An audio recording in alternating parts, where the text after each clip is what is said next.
Hello बच्चों, आ रही है मेरी आवाज? M I audible? हेलो, क्या हाल है बच्चों? Welcome to Amazon academy to all of you. How is everybody? Hello NM, hello K A U T P P. अरे अटेंडेंस दे दो यार, फटाफट क्विक अटेंडेंस। हेलो। सब बढ़िया होंगे यार, बहुत औसम होंगे। अब तो ऑसमनेस फैल रही है बहुत जगह, है ना? तो आई होप जो इतनी मेहनत चल रही है हम लोगों की तरफ से, उससे आप लोगों को बहुत अच्छा लग रहा होगा। Hi Pranshu, hi Naman, Nidhi. I think Nidhi has been very regular. NM means Nidhi, right? So Deepak, Suraj, फिर से गुड इवनिंग। यस, आज एक और क्लास थी हम लोगों की for 11th। Sushant, Ranveer is always here. या उत्कर्ष, घमंड का जानी दुश्मन, क्या बात है यार। हाँ, घमंड नहीं है बेटा, है ना? हाँ, घमंड बिल्कुल भी नहीं है, वो इम्पोर्टेंट है। Hi Akanksha, I think she is also very regular. Farhana, Bhaskar, Priyanshu, Deepanshu, as always. Bhuvan, क्या बात है यार। सारे दोस्तों के नाम आ गए मेरे अब, है ना? पिछले 15 दिन से जो क्लास चल रही है उसमें all my friends are now added. So जितने फ्रेंड्स हैं मेरे, सबके नाम आ चुके हैं। Jawahar, Saddam, good evening Aman, anti ghamand squad का मेंबर, चलो बहुत बढ़िया। Thanks sir for such great techniques, my pleasure. I think Nidhi, या निधि। हाय निशिका, धीरज, संगम, क्या बात है यार। आसित, हेलो।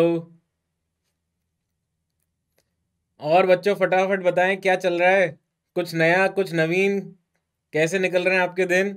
आई थिंक परसों आप लोगों का एक ओपन टेस्ट भी शेड्यूल्ड है, तो I hope all of you are giving that test. Hi Pragya, Avikal, Srishti, Satvik, Akshay, Divyansh. Fog चल रहा है। नहीं, फॉग के अलावा अरे विष्णु जी भी हैं, विष्णु जी को प्रणाम। विंटर चल रहा है। पुष्कल, हाँ नाइस नेम। आप कैसे हो सर? मैं तो बहुत मजे में हूँ। हाय धीरज, हाय अंजलि। बहुत जल्दी जल्दी रिस्पॉन्स आ रहे हैं अब। पुष्कल, मृदुला, हाय अखिल फ्रॉम माइक्रो। डिनर चल रहा है, ग्रेट ग्रेट। ओके नमन, फिजिक्स क्लास चल रही है। चलो अब तो फिर तो बहुत मजा आने वाला है, फिजिक्स क्लास चल रही है तो। फुटबॉल फुटबॉल सीजन चल रहा है। सर कल मेरा बर्थडे है, thanks. Okay, so happy birthday to you in advance. कल भी वैसे अपनी क्लास, तो कल विश कर दूंगा। तो और किसी का तो बर्थडे नहीं है यार, याद दिला दिया करो, किसी का बर्थडे हो तो पहले ही बता दिया करो, पहले विश कर दूंगा। हाय प्रताप, आपकी क्लास सबसे इंटरेस्टिंग होती है, थैंक्स यू, थैंक यू। और I try my best to keep it like that, है ना? तो एनर्जी लेवल्स हाई रहते हैं तो बड़ा मज़ा आता है। हाँ, तो आज एस जी का बर्थडे। ओके, हैप्पी बर्थडे बेटा। All the very best. Hopefully अगला साल आपकी ज़िंदगी का सबसे बढ़िया साल निकले। When are you giving party to all of you? हाँ, पीए से पार्टी ले लेना भाई, ठीक है? Hi Srishti from Chhattisgarh, great यार, great. Happy birthday S G. अब सारे बच्चे ही मत लिख देना कि सर आज मेरा भी बर्थडे, आज मेरा भी बर्थडे। इस बहाने चलो कुछ तो रिस्पॉन्स आएगा सर से। बट कोई नहीं, मैं आपकी भावनाओं को समझता हूँ। बर्थडे होता बहुत स्पेशल है यार, बस अब कुछ ही दिन के लिए है, कुछ ही महीनों के लिए। जैसे ही आप कॉलेज में जाएंगे तो बर्थडे ही आपकी ज़िंदगी का सबसे दर्दनाक दिन साबित होगा, है ना? जब वो ऐसा हो, जब भी ऐसा होना शुरू हो जाए, तो कृपया करके मुझे ज़रूर बताएं कि सर ये अच्छा किया कि आपने पहले ही हमें बता दिया कि बर्थडे के लिए अब इतना इंतज़ार करने की ज़रूरत नहीं है, ठीक है?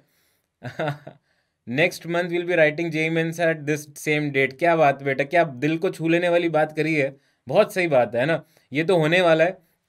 बट मेरे हिसाब से यार जो होगा बहुत अच्छा होगा। Sir my brother and friend also attends classes with me, great यार, great. I really hope that उनको भी इंटरेस्ट आ जाए, उनको भी मज़ा आ जाए फिजिक्स में। सर आपके साथ क्या हुआ था बेटा? ऐसी दर्दनाक बातों को उठाते नहीं है, है ना? ऐसी चीजें नहीं पूछते। जब बोल दिया कि कितना मतलब वो इवेंट बहुत ही खराब निकलता है, तो बेटा ऐसी बातें नहीं करते, ठीक है? हाय किरण, ओके, हाय ऐसे। ओके, तो मतलब कॉलेज में किसी को बर्थडे नहीं बताना चाहिए, that could be a good strategy, that could actually be a good strategy. सब अपनी डेट ऑफ बर्थ चेंज करके ऐसी डेट ले लेना जब छुट्टियां चलती हो, ठीक है? ओके थैंक्स ऐसे, थैंक्स। हाय दीपांशु। सो ओके, तो बच्चों आज की जो क्लास है वो बहुत ही इंटरेस्टिंग टॉपिक पर है, that is thermodynamics. If we go on to the chapter contents, तो बच्चों आज हम चर्चा करने वाले हैं थर्मोडायनेमिक्स और केटीजी की। बहुत ही नेग्लेक्टेड सा रहता है जनरली। अगर मैं बिना, अच्छा, हाँ, तो हॉस्टल में हुआ था मेरे साथ। अच्छा, जो हॉस्टल में रहते हैं शायद उनको पहले ही पता हो। मैं मान के चल रहा हूँ कि मेजोरिटी जनता अपने घर पे रहती है, तो उस हिसाब से मैं सोचूं ना, तो अभी तो आप बचे हुए हो। अभी तो बचे हुए, अभी तो मम्मी पापा सब ऐसे, है ना, गाल पे ऐसे करते होंगे और प्यार करते होंगे, बेटा मेरा बड़ा हो गया, कितना बड़ा हो गया, है ना, इस तरह से होता होगा। तब आपको अलग तरह का रिएक्शन दिखेगा ना, तब हॉस्टल में जाएंगे आप, तो you will definitely feel something new, something different, something weird, something really different happening to you. तो ये भी अपनी दुनिया है। खैर, हॉस्टल लाइफ अपनी अलग जगह है। मेरे हिसाब से तो सबको अपनी जिंदगी में एक ना एक बार तो हॉस्टल में रहना ही चाहिए। बहुत सारे लाइफ के फंडे क्लियर हो जाते हैं, ठीक है, जैसे मेरे भी हुए, है ना। तो कोई नहीं, मेरे पहले से भी क्लियर थे, एंड उसके बाद और क्लियर हो गए। सो मैं मेरे हिसाब से आप सभी को या डू मेक श्योर कि यार हॉस्टल में जो है वो रहना तो चाहिए, ठीक है। तो हाँ, नहीं, बट रहना चाहिए यार। हॉस्टल की लाइफ अपनी बहुत ही यूनिक लाइफ रहती है। मतलब आपके कलर्स, मतलब जो फेवरेट कलर था मेरा वो ब्लैक था हॉस्टल में। मतलब आप खुद ही सोच के बताना कि क्यों सर, ऐसा क्या मतलब हो गया सर, आप इतने अच्छे कलर्स आपको लगते हैं, आप पेन मार्कर सब कुछ सर इतने सारे कलर के यूज करते हो, बट आपका उस वक्त ब्लैक कलर इतना फेवरेट क्यों था? अब आपसे इसका रीजन मैं पूछूंगा, देखते हैं कितने इंटेलिजेंट बच्चे हैं। तो बच्चों, जो बच्चे नए हैं, जिनकी आज पहली क्लास है या मे बी पिछली क्लासेस में लेट आए हो, जिनको बिल्कुल आइडिया नहीं है कि वो किसका सामना कर रहे हैं, तो बच्चों, मेरा नाम जो है that is Ashish Gupta, and I will be discussing physics with you. बच्चों, मैंने बीटेक किया आईआईटी बॉम्बे से। ठीक ठाक रैंक है, ठीक ठाक मार्क्स वगैरह सब ठीक है अपनी जगह। और 9 साल से मैं मतलब काफ़ी बार काफ़ी जगह पढ़ा चुका हूँ। Last time I was in Allen, उससे पहले पेस, और सबसे पहले मैंने फिटजी में पढ़ाया था। तो बच्चों, इंपॉर्टेंट बात क्या है? इंपॉर्टेंट बात आपको आजकल मैसेजेस में भी बहुत जगह लिखी रहती है। तो बच्चों, इंपॉर्टेंट बात ये है कि मैं जैसा भी हूँ, बट मुझे घमंड बिल्कुल भी नहीं है ना, और आप लोगों को भी नहीं होना चाहिए। तो ये ध्यान रखते हुए बच्चों, आए हम अपनी पिछली क्लास की लास्ट क्वेश्चन पे। एक बच गया था सवाल, तो वो कर लेते हैं। क्योंकि ब्लैक कपड़े गंदे नहीं होते। टीएस ने बिल्कुल सही पढ़ा है, बिल्कुल सही इसका आंसर दिया है, क्योंकि ब्लैक कलर के कपड़े कभी गंदे नहीं होते। पता है क्या होता था मेरे साथ? मैं आपको बड़ी इंटरेस्टिंग चीज शेयर कर रहा हूँ, फिर अपने सवाल को करेंगे। तो मैं जब कॉलेज में था और बच्चों 2 महीने की छुट्टी होती थी, तो I use to take all my clothes and bring back to home. तो मैं ये भी सोचता था यार कि मम्मी देखेंगे कपड़े तो उनको अच्छा नहीं लगेगा कि इतने गंदे कपड़े हैं। तो मैं क्या करता था, उनको धोता था बहुत अच्छे से वॉशिंग मशीन में, पूरी रात लग के, और पूरा बाल्टी ले ला के और सब कुछ धो के, and then I use to go back. और मैं बड़े अच्छे से उसको, मतलब सूटकेस में ऐसे ही पटक देता था और मैं लेके जाता था। तो मेरी मदर जब खोलती थी सूटकेस, उनको कपड़े देखते थे, तो बोलती थी इतने गंदे कपड़े। And I was like, mummy सब धो के लाया हूँ मैं। तो मतलब शी यूज टू थिंक, अरे इतने गंदे, मतलब धुले हुए कपड़े, she used to feel like that. तो मैंने कहा यार, black is the favourite colour, black ही होना चाहिए, हर शर्ट ब्लैक, तो गंदी हो या साफ हो पता ही नहीं चलेगा। तो इसी बात पे बच्चों आज हम चालू करें आज की क्लास। नो घमंड, घमंड तो है ही नहीं भाई। घमंड कैसे आ जाएगा? पॉसिबिलिटी नहीं है, कोई चांस ही नहीं देता घमंड को आने का। ये क्वेश्चन करे बच्चों, देखते हैं कि किसी ने कोई करके आया क्या इस सवाल को? एनीबडी? हाँ यार, तुम लोग बहुत, अब मेरी भावनाएं बहुत बच्चे एकदम पकड़ लेते हैं, मतलब एकदम मेरे बोलने से पहले ही वो बोल देते हैं। दैट्स गुड, दैट्स गुड, है ना। और शेयर दिस लव, शेयर, आप इतना अच्छा, मतलब आप मुझे अफेक्शन देते हो, तो आई एम रियली ग्रेटफुल। तो बच्चों, ये जो क्वेश्चन है, ये क्वेश्चन बचा था पिछले जो स्लाइड दी थी मैंने, तो उसको अपन खत्म कर लेते हैं। तो बच्चों, यहाँ पे अगर आप ध्यान से देखें, before we start with the lecture, तो बच्चों, the first and the third plate are maintained at temperatures 2T and 3T। और बच्चों, यहाँ पे स्टेडी स्टेट है, और वो बोल रहा है कि भाई कोई मतलब यहाँ पे आप कंडक्शन को रहने दो। कंडक्शन बहुत ज़्यादा थर्मल कंडक्टिविटी, उससे कोई फर्क नहीं पड़ता। तो बेसिकली रेडिएशन से जो है टेम्परेचर चेंज आ रहा है। तो यहाँ पे मैं बोल सकता हूँ बच्चों, जितना ये एब्जॉर्ब कर रहा है नेट, उतना ही यहाँ पे एमिट कर रहा होगा। तो फिर वो ई सिग्मा वाला फॉर्मूला, जो स्टीफन्स लॉ वाला फॉर्मूला है, उससे आप लिख सकते हो बच्चों 3T⁴ माइनस इसको T1 बोल देते हैं, जिससे कि ये निकल जाए T1⁴। ये नेट यहाँ से एब्जॉर्ब कर रहा है, और उधर एमिट जो कर रहा है T1⁴ माइनस 2T⁴। इस तरह से वैल्यू निकाल लो। तो डेफिनेटली यहाँ पे कुछ बच्चे मुझे सही आंसर देते हुए लग रहे हैं, दैट इज ऑप्शन सी। ठीक है। हाय आयुष्मान, हेलो। सर, मेरा ही चैप्टर नहीं पढ़ा हुआ है, तो मुझे ये क्लास अटेंड करनी चाहिए। आई थिंक ये क्लासेस बच्चों, फायदा आपको तब ज़्यादा आएगा जब आप पढ़ के आओगे, है ना। मतलब जैसे मैंने काफ़ी बच्चों को पहले भी बोल दिया कि ये क्लास बच्चों रिवाइज करने के लिए है। दिस इज नॉट, मतलब हम सारी चीज़ें नहीं कर पाएंगे इतनी सारी डिस्कस। सर, बॉम्बे में बर्थडे के दिन बहुत ज़्यादा दर्द होता है, स्पेशली जू में। या आई नो दैट। मैं घमंड यार, एक तो घमंड वर्ड जो है बहुत ज़्यादा बच्चे लिखते हैं, तो मुझे बार बार दिमाग में घमंड आ जाता है। बट मैं मतलब मैं समझ सकता हूँ, वो फीलिंग बहुत ज़्यादा है यार। मैं अंदर की भावनाएं व्यक्त नहीं कर पाऊंगा, इतनी दर्दनाक फीलिंग्स हैं वो। तो वो बड़ी मतलब याद करने में इतना दर्द हो रहा है मुझे, ठीक है, इतना दर्द हो रहा है कि मेरी आंखों से एक छोटा सा आंसू भी आने लग गया लेफ्ट वाली आई में। देखो पानी है ना, तो मतलब इतना ज़्यादा एकदम से ही मैं इमोशनल हो जाता हूँ वो टाइम याद करके यार, कि वो 2006 7 8 9 में क्या हुआ था मेरे साथ। मेरे को यार याद करते बहुत दुख होता है। तो खैर, अच्छा उस पर प्रॉब्लम एक और थी यार बच्चों, उस वक्त है ना एंड सेम चल रहे होते, ये जो मार्च का टाइम होता है ना, उस वक्त क्या है, ये सेमेस्टर एग्जाम्स होते हैं। तो सब अपनी मतलब जो भी खुन्नस है, किसी को यार मेरे को मेरा पेपर अच्छा नहीं हुआ तो आज इसकी मतलब आज इसकी बर्थडे है ना, तो आज हम इसका पूरा हिसाब किताब कर देंगे यार, ये गलत बात है ना यार, ठीक है। बट पिछला क्वेश्चन बेटा वो पिछली स्लाइड में है, तो इसको गो थ्रू कर लेना। स्टीफन्स कांस्टेंट वाला फॉर्मूला लगाना है, और हीट एब्जॉर्ब्ड यहाँ से, हीट एमिटेड यहाँ से, तो ये आपको स्ट्रेट फॉरवर्ड आंसर दे देगा। एक तरफ से वो एब्जॉर्ब कर रहा है, नेट एब्जॉर्प्शन लिख दिया, और दूसरी तरफ से नेट एमिटेड बोल दिया, ठीक है। या so the class will obviously B in English. जैसे बच्चों हमें आपको पता ही है कि वो मदर टंग वाली लैंग्वेज है। अगर if I want I can purely teach English, but वो मतलब वो हम लोगों का जो कम्युनिकेशन मोड है वो है नहीं। बट इंग्लिश वाली क्लास भी होंगी बच्चों, भी काफ़ी जल्दी होंगी, तो आप देख लेना which are purely in English. So I will talk in English, I will walk in English, I will speak in English, I will explain in English, I will do everything in English. And my English is very good, so don't worry about it, but this class has obviously has to be in English. Hindi भी होगा इसमें, और मेरी जो natural language है वो मैं use करूँगा। खैर बच्चों, अगर हम बात करें लेसन स्ट्रक्चर की, तो बहुत ही ऑब्वियस है। ये सब सिंपल सिंपल ऐसी चीज़ें हैं जो आपने कभी ना कभी सुनी होंगी, तो हम फटाफट इनको गो थ्रू ही करेंगे। और इस पे जो बेसिस वाली चीज़ें, जो इंपॉर्टेंट चीज़ें हैं, जो होनी चाहिए पता, वो सब हम डिस्कस करेंगे। तो थर्मोडाइनमिक्स और केटीजी दोनों चीज़ें बच्चों हम यहाँ पे डिस्कस करने वाले हैं। Abhishek Bachchan fan, not really, not really, he is not of my type. I like Varun Dhawan, है ना, वो जो उसके इमोशंस है ना, वो बहुत नेचुरल लगते हैं, पता नहीं क्यों मुझे बहुत अच्छा लगता है। तो थर्मोडाइनमिक्स बच्चों जो है, your English is better than British. Okay, thank you.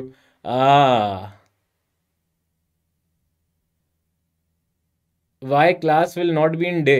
बेटा आई फील दैट अभी इस टाइम पे सारे बच्चे फ्री हैं, तो जिस टाइम पे लग रही है क्लास उसको एंजॉय करो, है ना, मज़े करो, और अच्छे से एंजॉय करो, है ना। मतलब उसको आप इतना इमोशन मत जोड़ो कि सर मैं 9:30 बजे मैं ना बहुत बिजी रहता हूँ, तो आप एक काम करो, आप थोड़ा पहले आओ, कोई बात नहीं बेटा, अभी इस टाइम पे पढ़ देना, पर कोई दिक्कत नहीं है, ठीक है। ओके, तो बच्चों अच्छा डीपीपी भी करके आए हो क्या? अगर डीपीपी में कुछ पूछना है, वैसे हो गए होंगे सवाल, मैं मतलब मेंस लेवल के आपको क्वेश्चन दे रहा हूँ। अगर आपको लगता है कि नहीं ज़्यादा टफ क्वेश्चन चाहिए, तो आप अपने आप अमेजोन अकेडमी वाले ऐप पे जो प्रैक्टिस क्वेश्चन है उसमें आप ऑटोमेटिकली डिफिकल्टी भी सेलेक्ट कर सकते हो, उसमें कोई प्रॉब्लम वाली बात नहीं है, ठीक है।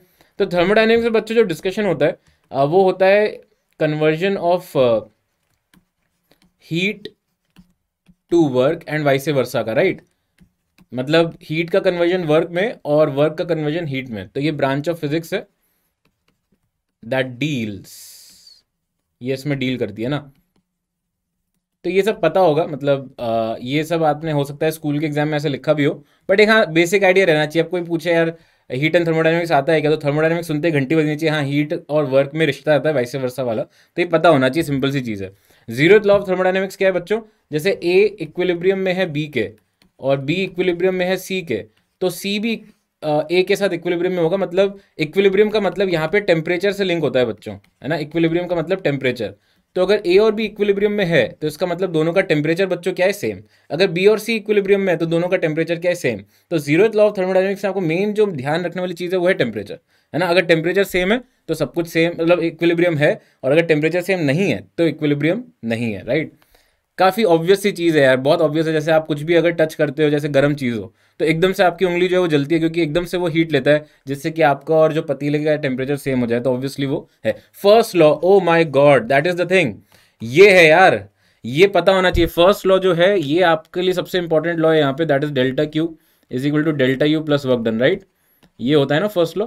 देखो केमिस्ट्री बहुत ही अलग तरह का सब्जेक्ट है, और मैं तो मतलब मेरी केमिस्ट्री इतनी ज़्यादा ख़राब थी कि मुझे बिल्कुल भी वो अच्छा नहीं लगता है ना। तो केमिस्ट्री में जो भी होता हो, कन्वेंशन वगैरह कुछ भी हो, मुझे उससे कोई मतलब नहीं है। I don't like chemistry, so I won't talk about chemistry. जो फिजिक्स में कन्वेंशन होता है वो अपन को ध्यान रखना है, और उसी के हिसाब से हमें यहाँ पे प्रॉब्लम्स भी सॉल्व करें। तो ये जो डेल्टा के बच्चों वो क्या होता है, हीट फ्लो, हीट फ्लो, है ना।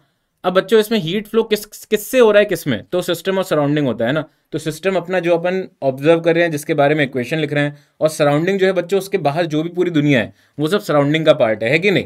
आप सबको ये मतलब एक लोरी की तरह लग रही होगी शायद, ऐसा लग रहा हो कि हाँ हाँ लल्ला ला लोरी वाला गाना गा रहा हूँ मैं, है ना, कि ये तो सब सुना हुआ सा ही है। तो आपका रिवीजन हो जाएगा और इंपॉर्टेंट चीज़ बता दूंगा।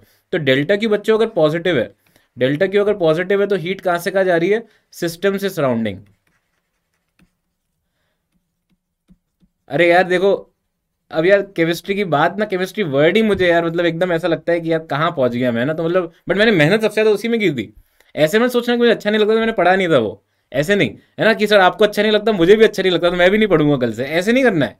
भाई मैंने सबसे ज्यादा मेहनत उसी में की थी, ऑल दो मार्क्स नहीं आए मेरे, बट मतलब मैंने मेहनत उसमें सबसे ज्यादा की थी, ट्रस्ट मी, बहुत मेहनत की।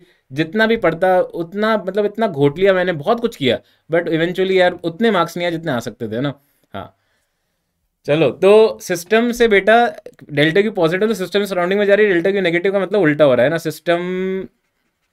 ओ माय गॉड, जल्दबाजी में तुम लोग यार साइन उल्टा करवाओगे।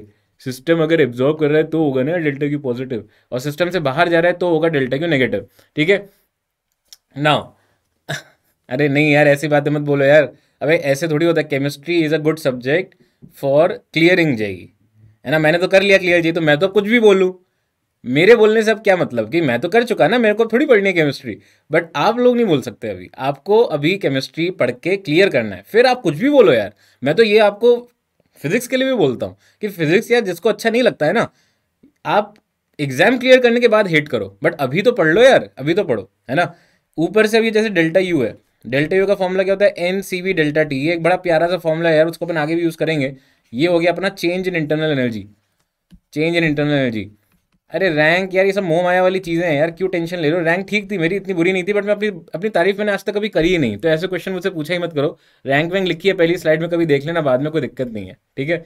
और वर्क डन क्या है, वर्क डन, वर्क डन, देखो वर्क डन क्या होता है, integration of P D V, formula है इसका, वो अपन आगे पढ़ेंगे।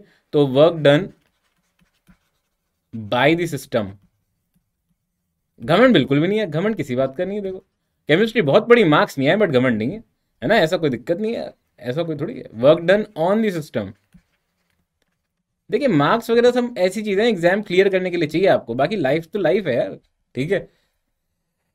हाँ उल्टा पुल्टा कुछ नहीं भैया, जो मैंने लिख दिया वो फाइनल है, बिल्कुल सही है। मतलब सराउंडिंग से सिस्टम सिस्टम एब्जॉर्ब कर रहा है तो डेल्टा की पॉजिटिव, और ये केमिस्ट्री वाले लोग है ना, मेरे को डिस्टर्ब नहीं करें कि सर उल्टा होता है केमिस्ट्री में, ऐसा होता है वैसा होता है, जो है वो बोल दिया फाइनल, ठीक है। तो work done by system is positive and work done on the system is negative, तो गैस एक्सपैंड करके वॉल्यूम बढ़ रहा है तो वर्क डन पॉजिटिव है, अदरवाइज नेगेटिव।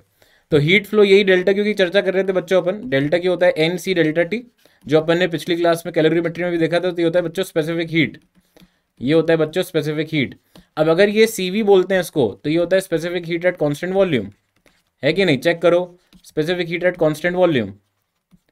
और अगर, और मुझे पता है बच्चों ये आपने बहुत कम लोगों ने पढ़ा हुआ है थर्मोडायनामिक्स, सच से अपने दिल से पूछ के बताना कि हीट एंड थर्मो जब पढ़ाया गया था तुम्हें 11th में, तो तुम वैसे ही बहुत डाउन हो चुके थे, तुम्हें लग रहा था कि यार ये अब कहाँ फंस गए यार, केमिस्ट्री में पढ़ चुके हैं अब फिजिक्स वाला बाद में पढ़ लेंगे, यही फीलिंग आई थी ना। सोच, दिल से पूछना, ठीक है।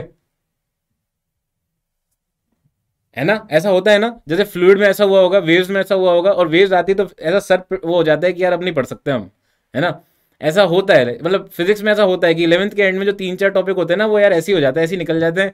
अरे सर बोलते हैं कि सर वेव्स तो ऐसे ही पढ़ लेना, फिर थर्मोडायनेमिक्स आते हैं कि तो केमिस्ट्री में पढ़ा हुआ ही है कि नहीं। तो इसलिए मैं आपको सारी चीज़ें बता रहा हूँ बच्चों, मैं ऐसे नहीं उड़ा रहा, तो इसलिए आप ध्यान से पढ़ लो, मेरे साथ भी ऐसे ही हुआ था, I was also the victim, ठीक है। तो ये हो गया बच्चों specific heat at constant pressure. यार बहुत सारे फिजिक्स को प्यार वाले मैसेज आ रहे हैं कि sir physics is my favourite, ये मेरा फेवरेट है। अच्छी बात है, चलो अच्छी बात है ना, थैंक यू।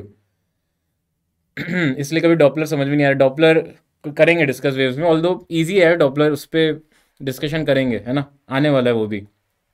तो ये बहुत सिंपल चीज़ है यार, इसमें मैंने आपको साइन कन्वेंशन पीछे ही बता दिया, तो आप ध्यान रखें। फोटो से भी बता सकता हूँ, जैसे मान लो ये गैस है, ठीक है, आइडियल गैस है, तो यहाँ पे अगर हीट बाहर निकल रही है ना, तो ये नेगेटिव हो गया, और अगर हीट एब्जॉर्ब कर रही है तो ये पॉजिटिव हो गया, राइट, ओके। टन टन वर्क डन क्या हो गया बच्चों, integration of P D V, मतलब वॉल्यूम अगर बढ़ गया, वॉल्यूम इंक्रीज हो गया, वॉल्यूम इंक्रीज मतलब work done is positive, volume decrease हो गया, वर्क डन इज नेगेटिव, खत्म। कोई दिमाग नहीं लगाने की जरूरत, सिर्फ ये ध्यान रखें, ओके। अरे बच्चों यार, स्पैम स्पैम मत करो यार। कुछ बच्चे क्या स्पैम कर रहे हैं, तो है ना, इतना यार ठीक है, मुझे पता है कि तुम लोग भी बहुत अच्छे एक्टर हो, हीरो हो, डायलॉग बाजी कर सकते हो, तुम्हें भी मौका मिलेगा, है ना, तुम अच्छी जगह जाके अपने, है ना, उस टैलेंट को दिखाना, बट यहाँ पे मत दिखाओ। मुझे पता है कि कुछ बच्चों को एकदम अंदर से फीलिंग आ रही है कि सर आप मेरे डायलॉग समझ पाओगे, आप ही हो वो, है ना, बट कोई नहीं, डोंट वरी अबाउट दैट, अभी ध्यान से देखो। ओके, चलो चलो चलो, ध्यान से देखो। अच्छा, इसमें वर्क डन में बच्चों एक इंपॉर्टेंट चीज होती है, जो पीवी ग्राफ होता है, जनरली क्या बोलते हैं, पीवी ग्राफ के अंडर का एरिया इज वर्क डन, है कि नहीं। तो यहां पे मान लो बच्चों, ये है अगर ग्राफ, तो ये एरिया हो गया work done, this is work done, right. क्या ध्यान रखना है इसमें, कि भाई इसमें वो नहीं है वो वाला, अरे वो वाला काइनेमेटिक्स में जो वर्क डन निकालते हैं उस तरह का लॉजिक नहीं है इसमें, कि सर नीचे आ गया तो ये हो जाएगा, प्रेशर नेगेटिव कैसे हो जाएगा। तो यहाँ पे उल्टा है, कि मतलब यहाँ पे वॉल्यूम अगर कम हो रहा है तो सीधा सीधा वर्क डन नेगेटिव है कि नहीं, सीधा सीधा वर्क डन नेगेटिव है, यहाँ पे वर्क डन पॉजिटिव है कि नहीं। और ये सब पीवी ग्राफ है, कई बार क्या करते हैं, पीवी ग्राफ की जगह पीटी ग्राफ दे दिया, तो भैया उसमें वर्क डन नहीं होता फिर एरिया अंडर द कर्व। ये अक्ल लगाना, सब ध्यान रखना है, जो भी चीज़ें बोल रहा हूँ बहुत इंपॉर्टेंट है, ये बेवकूफ़ बनाने की चीज़ें मैं बता रहा हूँ क्योंकि मैं खुद एग्जामिनर रहा हूँ। तो वीटी ग्राफ हो गया, पीटी ग्राफ हो गया, उसके अंडर का एरिया जो है भैया, वो वर्क डन नहीं आएगा। ओके, नाउ अगर वीपी ग्राफ हो गया, अगर वीपी ग्राफ हो गया, तो कोई बताएंगे क्या मुझे कि कैसे निकालेंगे work done. VP graph area से आ सकता है क्या, फटाफट फटाफट बताएं बच्चों। अरे यार,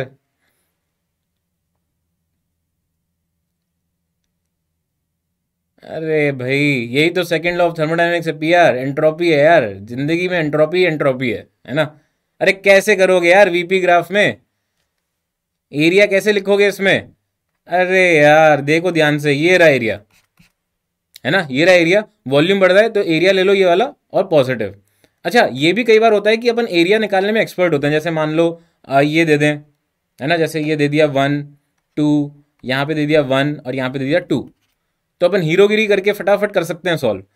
बट यूनिट्स का ध्यान रखना है यार। मेरे को पता है कि आप लोग बहुत ज़्यादा मतलब स्टड हो, मतलब आप लोगों को से तो बड़ा कोई है ही नहीं, बट मेरे को क्या ध्यान आपको दिलाना है कि यहाँ पे प्रेशर किस में होगा बच्चों, न्यूटन पर मीटर स्क्वायर में।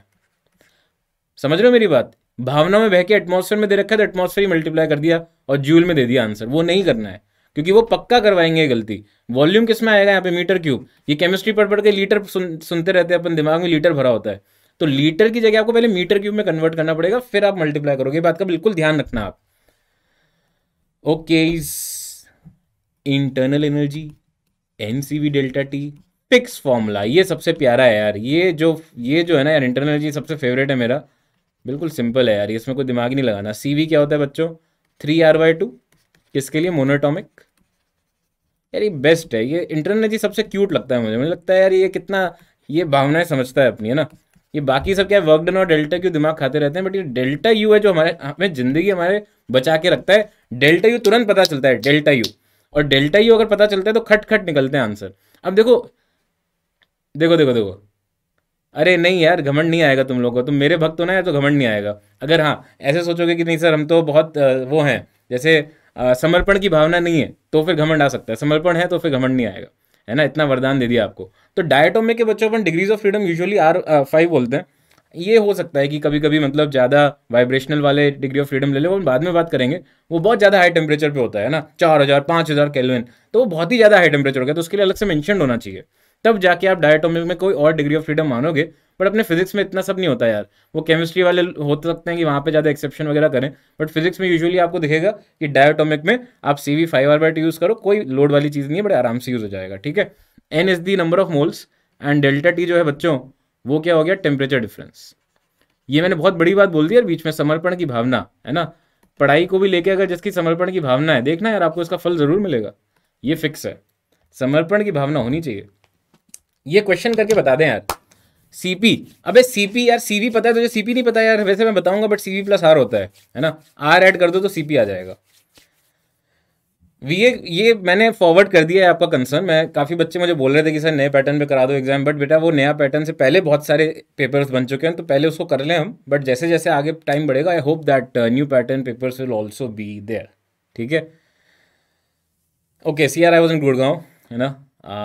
हाँ, घमंड नहीं, कॉन्फिडेंस होना चाहिए, क्या बात है यार, आई थिंक निधि ने बोला, बहुत सही, गजब गजब, फटाफट करें यार ये क्वेश्चन। जल्दी से जल्दी।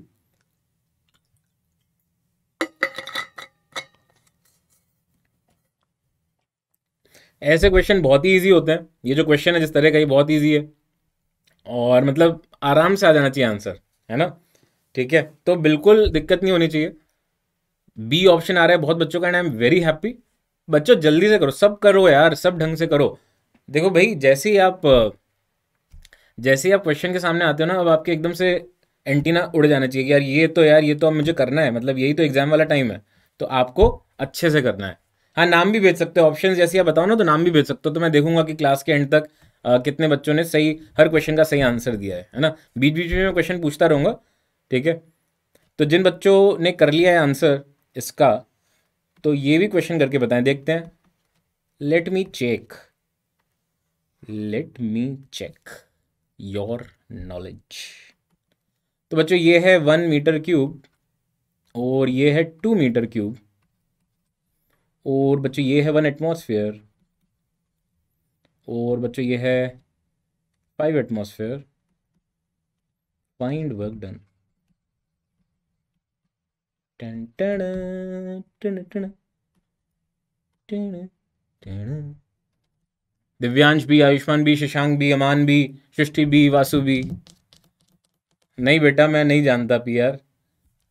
यश भी, यश का ए, नहीं यार ए तो सही नहीं है, देख बी सही है। शॉन बी, तनिष्क, नहीं गलत है बेटा तनिष्क। इसमें वर्क डन निकालना है, दूसरा क्वेश्चन दिया, काफ़ी बच्चे कर चुके हैं, तो मुझे वर्क डन चाहिए। नो ऑप्शंस, पहली बार में सही बताओ। तो ऐसे क्वेश्चन भी अपन करते रहेंगे, है ना। जो जो चीज़ें मुझे लगती हैं कि अगर काफ़ी सारे बच्चे कर चुके हैं तो तुरंत अटेम्प्ट करें। अभी तक किसी का भी सही नहीं है। No one has got the correct answer unfortunately. Please focus, focus, है ना। अच्छा, तो पहले ये क्वेश्चन तो कर ही लेते हैं, देखें। तो बच्चों यहाँ पे दिया है एक cyclic process A B C और बैक टू ए। तो इंटरनल एनर्जी का गैस का चेंज सी ए के अक्रॉस, सी ए के अक्रॉस -180 जूल है, और टोटल होता है भैया 0। इंटरनल एनर्जी का change over cyclic process 0। But खैर देखते हैं क्या निकालना क्या है। Gas absorbs 250 joule of heat across path A B. तो ए बी में +250 जूल है डेल्टा क्यू, और बी से सी में एब्जॉर्ब ही कर रहा है ये तो, है ना। तो डेल्टा क्यू यहाँ पे भी 60 जूल है। तो वर्क डन पूछ लिया across path A B C, है ना। तो मुझे ये पता है कि ए बी सी में डेल्टा यू जो होगा वो हो जाएगा 180, ठीक है। और डेल्टा क्यू क्या हो गया 310, that is equal to delta U plus work. तो बच्चों वर्क कितना आ गया 130। बहुत प्यारा आंसर, बहुत बढ़िया। 0 इसका सही आंसर नहीं है बच्चों, अनफॉर्चुनेटली। प्लीज़ आराम से करें। आई थिंक एजे तुमने थोड़ी सी ज़्यादा ही गलती कर दी है, तो है ना, मतलब I am not sure that you are getting the right answer. C A में कर्व डिफरेंट क्यों हो गया, कुछ भी हो सकता है यार। हाँ मतलब ठीक है, वो अपने हिसाब से लेके आ रहा है, मतलब तुम कोई भी, मतलब ऐसा कुछ लिखा नहीं है कि ऐसे ही प्रोसेस होना चाहिए। तो मेरा मन मैं कैसे भी लाऊं, है ना। मेरा मन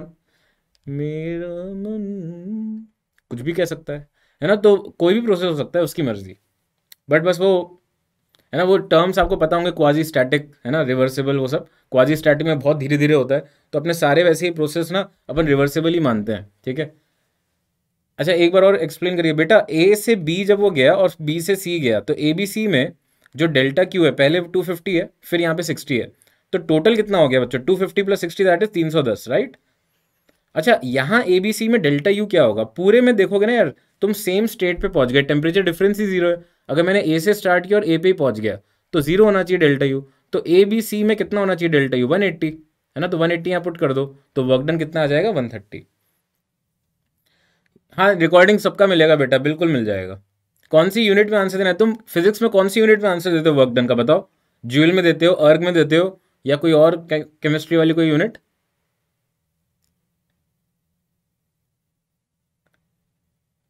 टन टन टन टन टन टन तो जूल में देते हो बच्चों, तो पहले एटमॉस्फेयर को किस में कन्वर्ट करना पड़ेगा, न्यूटन पर मीटर स्क्वायर। दूसरी चीज ये कि बच्चों आप इसको सर्कल अज्यूम ना करके एलिप्स यूज करें, है ना। एलिप्टिकल ऑर्बिट जैसा माने कि एलिप्स के अंडर का एरिया चाहिए। तो एलिप्स के अंडर का एरिया बच्चों हमेशा अब होता है पाई ए बी, है ना। तो ए यहाँ पे क्या हो गया बच्चों, दिस 5 and 1 डिफरेंस 4, तो ए हो गया 2, बट ये 2 इंटू 10 की पावर 5 होगा। और यहाँ पे बच्चों होगा हाफ इंटू 10 की पावर कुछ भी नहीं, तो वो हाफ और 2 कट जाएगा, तो इसका आंसर आएगा पाई इंटू 10 की पावर 5 जूल। चेक करो यार बेटा, 130 वाला जो आंसर निकाला है मैंने वर्क का, बहुत ही आसान है ना यार। अब मेरे को डेल्टा यू दिख रहा है, ए से भी दे रखा है 250, ये दे रखा है 60, तो total work done, total heat flow कितना हुआ, 310 दे रखा है सवाल में।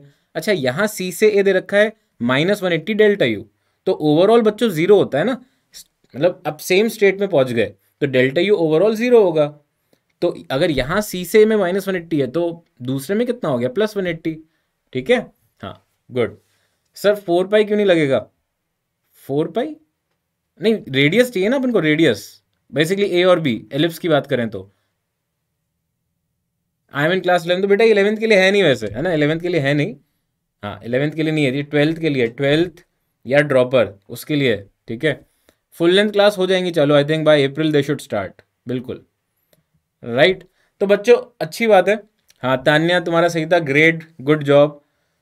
लास्ट वाला, अरे यार देख मैं यहाँ पे समझा देता हूँ थर्मोडायनेमिक प्रोसेस में कि भाई जैसे मान लो पीवी ग्राफ है ना, तो आप तो हमेशा उसको एक एलिप्स की तरह ट्रीट करो, अगर सर्कल भी दिखे ना तो एलिप्स जैसा मानो उसे। ठीक है, तो उसमें जो एरिया ऑफ एलिप्स होगा वो आपको देगा ना आंसर, और बस ये देख लो क्लॉकवाइज था एंटी क्लॉकवाइज था, तो यहाँ पे जो, हाँ ठीक है प्लस ही आएगा वर्क डन, क्योंकि वॉल्यूम बढ़ रहा है ऊपर वाले पार्ट में, क्लॉकवाइज है तो पॉजिटिव वर्क होता है। तो इसमें बच्चों बस आपको फॉर्मूला जो लगाना है वर्क डन का, वो पाई ए बी हो जाएगा ना, where A is the semi major axes, B है ना सेमी माइनर। और यूनिट का ध्यान रखना, यूनिट का ध्यान रखना। हवा में कर तो दिया, हवा में ही था ये, और क्या हवा में करेंगे, बता तो दिया वापस से बेटा, ए और बी की वैल्यू डाल दो और यूनिट्स चेंज कर लेना, ऐसा यूनिट में बस। ओके, 4 पाई कैसे आ जाएगा बेटा, पाई ए बी है, ए जो है यहाँ पे वो 4 है, 4 का हाफ क्या होगा 2, बी क्या है यहाँ पे 1 का हाफ, तो 2 इंटू हाफ 1 हो गया ना। ओके, आई होप सबको अब शांति मिल गई होगी।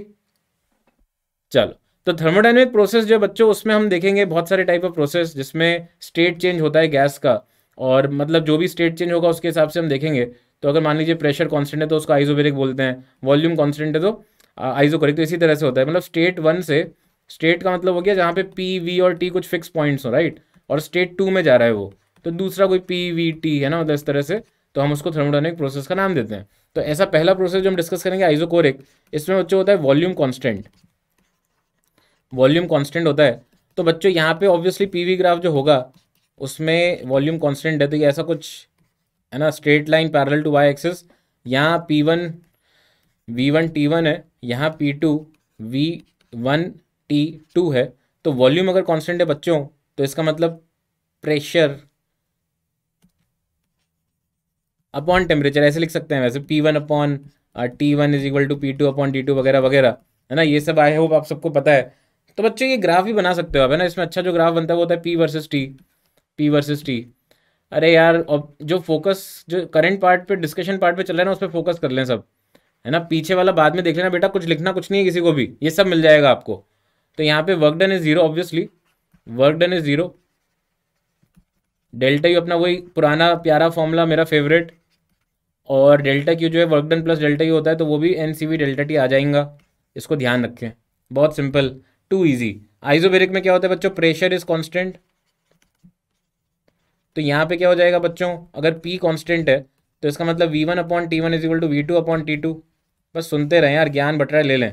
तो V वर्सेस T ग्राफ जो है वो डॉटेड लाइन इसलिए हो रही है क्योंकि 0 केल्विन अचीवेबल नहीं है, तो ये स्टेट 1 हो गया, ये स्टेट 2 हो गया।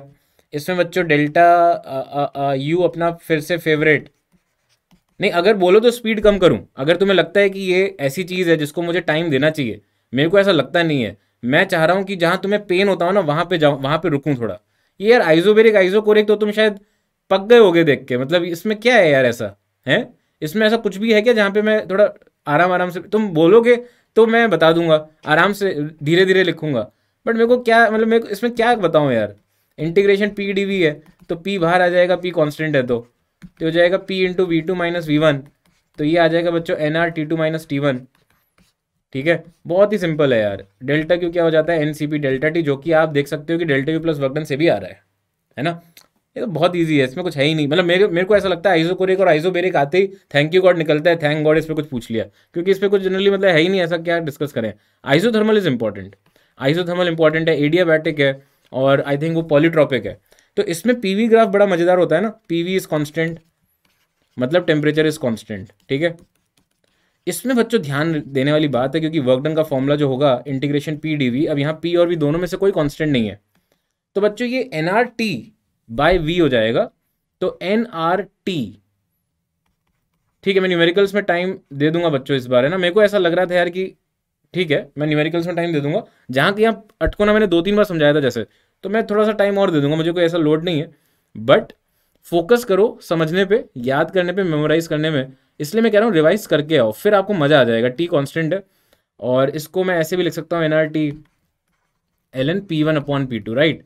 अच्छा डेल्टा यू जो है बच्चों दैट इज जीरो, क्यों, वाई, सोच के देखो आपको अपने आप आंसर मिलेगा। और डेल्टा क्यू क्या हो जाएगा इसमें, वर्क डन के बराबर, which is nothing but N R T L N V two by V one. Oh my God, एक बार सर पीछे वाली स्क्रीन दिखा दो सर, ये ले बेटा, थ्री इडियट्स देखा तो सर मज़ा आ गया। बेटा थ्री इडियट्स बाद में देख लेना, ज़िंदगी पड़ी है उसके लिए, अभी तो पढ़ाई कर लेना, है ना। जो मूवी का आपको फ्लेवर लेना है या जो मस्ती का फ्लेवर लेना है, तो आप यहाँ पे ले लो क्लास में। मैं सीरियसली बोल रहा हूँ, मैं खुद भी मतलब ऐसा नहीं था यार, मैं मतलब आपके जैसे ही हूँ बिल्कुल, कि मैं मतलब उस तरह से कंट्रोल नहीं कर पाता था कि है ना, मेरे को भी कुछ मस्ती करनी है, टाइम पास करना है। बट बच्चों ये टाइम इतना ज़्यादा क्रूशल है ना यार, ये फील बाद में नहीं आना चाहिए आपको कि यार मैं और पढ़ लेता, है ना। तो बस उतना उतना एफर्ट लगाओ। Yes, temperature difference is zero, that's why delta U zero, correct answer. बहुत सही, बहुत सारे बच्चों ने सही बोला है, which is great to hear, आना ही चाहिए था अपने आप। बाकी दोनों ग्राफ भी बनते हैं बट वो बहुत ईजी है, टेम्परेचर कांस्टेंट है तो पीटी और वीटी ग्राफ ईजी है। बेटा टेम्परेचर कांस्टेंट है ना, तो change in temperature delta T तो जीरो हो गया, तो डेल्टा टी जीरो हो गया मतलब तुम फॉर्मूले में रखोगे अपना सबसे फेवरेट फॉर्मूला डेल्टा यू वाला, उसमें जीरो आ गया, है ना। चलो adiabatic, this is again important.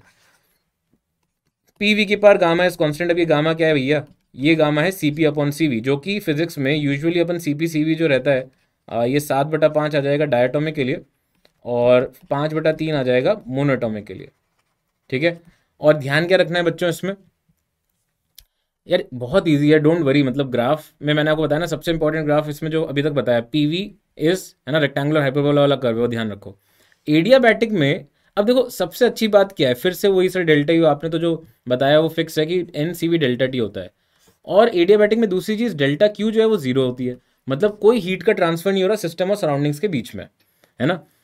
तो अब बच्चों अगर मुझे इसमें वर्क डन भी लिखना हो, तो वर्क डन में बड़े प्यार से बोल सकता हूँ कि sir that is nothing but minus delta U, और ये आ जाएगा minus N C V delta T. तो एक तरह से देखा जाए बच्चों, कॉन्सेंट्रेट चाहे कुछ भी हो, तो स्पैम करने की जगह बच्चों बहुत फोकस करो। मुझे पता है कि आप लोग एकदम से मेरे से बात करना चाहते हो सब बच्चे, बट ये वाला टाइम अभी उसके लिए नहीं है। मैं एंड में 2-3 मिनट दूंगा, आपके जो कॉमन कंसर्न होगा ना उसको एड्रेस करूंगा, अभी शांति से सुन लो, है ना।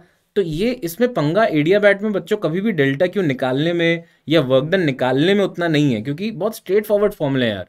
पंगा होता है टेम्परेचर निकालने में कि डेल्टा टी में टेम्परेचर कैसे आए। तो उसके लिए बच्चों मैंने आपको जो बताया वो बहुत इंपॉर्टेंट, और ये अपना आज का ब्रह्मास्त्र है इसमें, कि जब पीवी की पावर गामा इज कांस्टेंट तो पूरी दुनिया को पता है, बट अगर आपको कभी पी और टी के बीच में रिश्ता निकालना हो, तो आप वी को चुपके से उड़ा दो। आप वी को बोलो कि भैया तेरी जरूरत नहीं है यहाँ पे, तो वी को आप लिख सकते हो टी बाय पी की पावर गामा इज कांस्टेंट।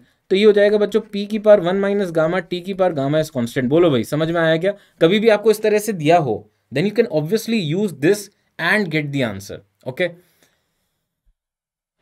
बच्चों please focus, I got it, I got it, but please focus over here. मैं जो ये चीज़ें बता रहा हूँ यार, ये बहुत कंसाइज में बट बहुत इंपॉर्टेंट चीज़ें हैं। इसी तरह से आप अगर आपको पी नहीं चाहिए और टी और वी के टर्म्स में चाहिए, तो आप उसमें भी यही ट्रिक लगा सकते हो कि पी की जगह लिख दो टी अपॉन वी, तो इससे आ जाएगा टी वी की power gamma minus one is constant. तो अपन याद नहीं रखेंगे इसे, बट आइडियल गैस इक्वेशन तो याद होती ही है, और पीवी की पावर गामा कॉन्स्टेंट है, इसको अपन को ध्यान रखना है। समझ में आ गई बात। अब एक क्वेश्चन आता है सर कि इसका जो पीवी ग्राफ है, इसका जो पीवी ग्राफ है बच्चों, वो भी ऐसा ही लगता है, ऐसा ही लगता है जैसा एडियाबैट, जैसे एडियाबैट का जो दिख रहा है वैसे आइसोथर्मल का पीछे दिख रहा था, तो ये भी ऐसा ही लगता है। तो इसमें से कौन सा एडियाबैट है कौन सा आइसोथर्मल है, बहुत ही कॉमन क्वेश्चन है यार। ऐसा कुछ कोई बता सकता है क्या भाई, कौन सा एडियाबैट है कौन सा आइसोथर्म है। तो जो ग्रीन से किया उसको मैं 1 बोल देता हूँ, और जो येलो से बनाया उसको 2 बोल देता हूँ। तो इसमें से कौन सा एडियाबैट है, कौन सा आइसोथर्म है, जल्दी से बताएं। जो मैंने फोटो बनाई है उसमें 1 और 2 बताओ, 1 कौन सा, 2 कौन सा।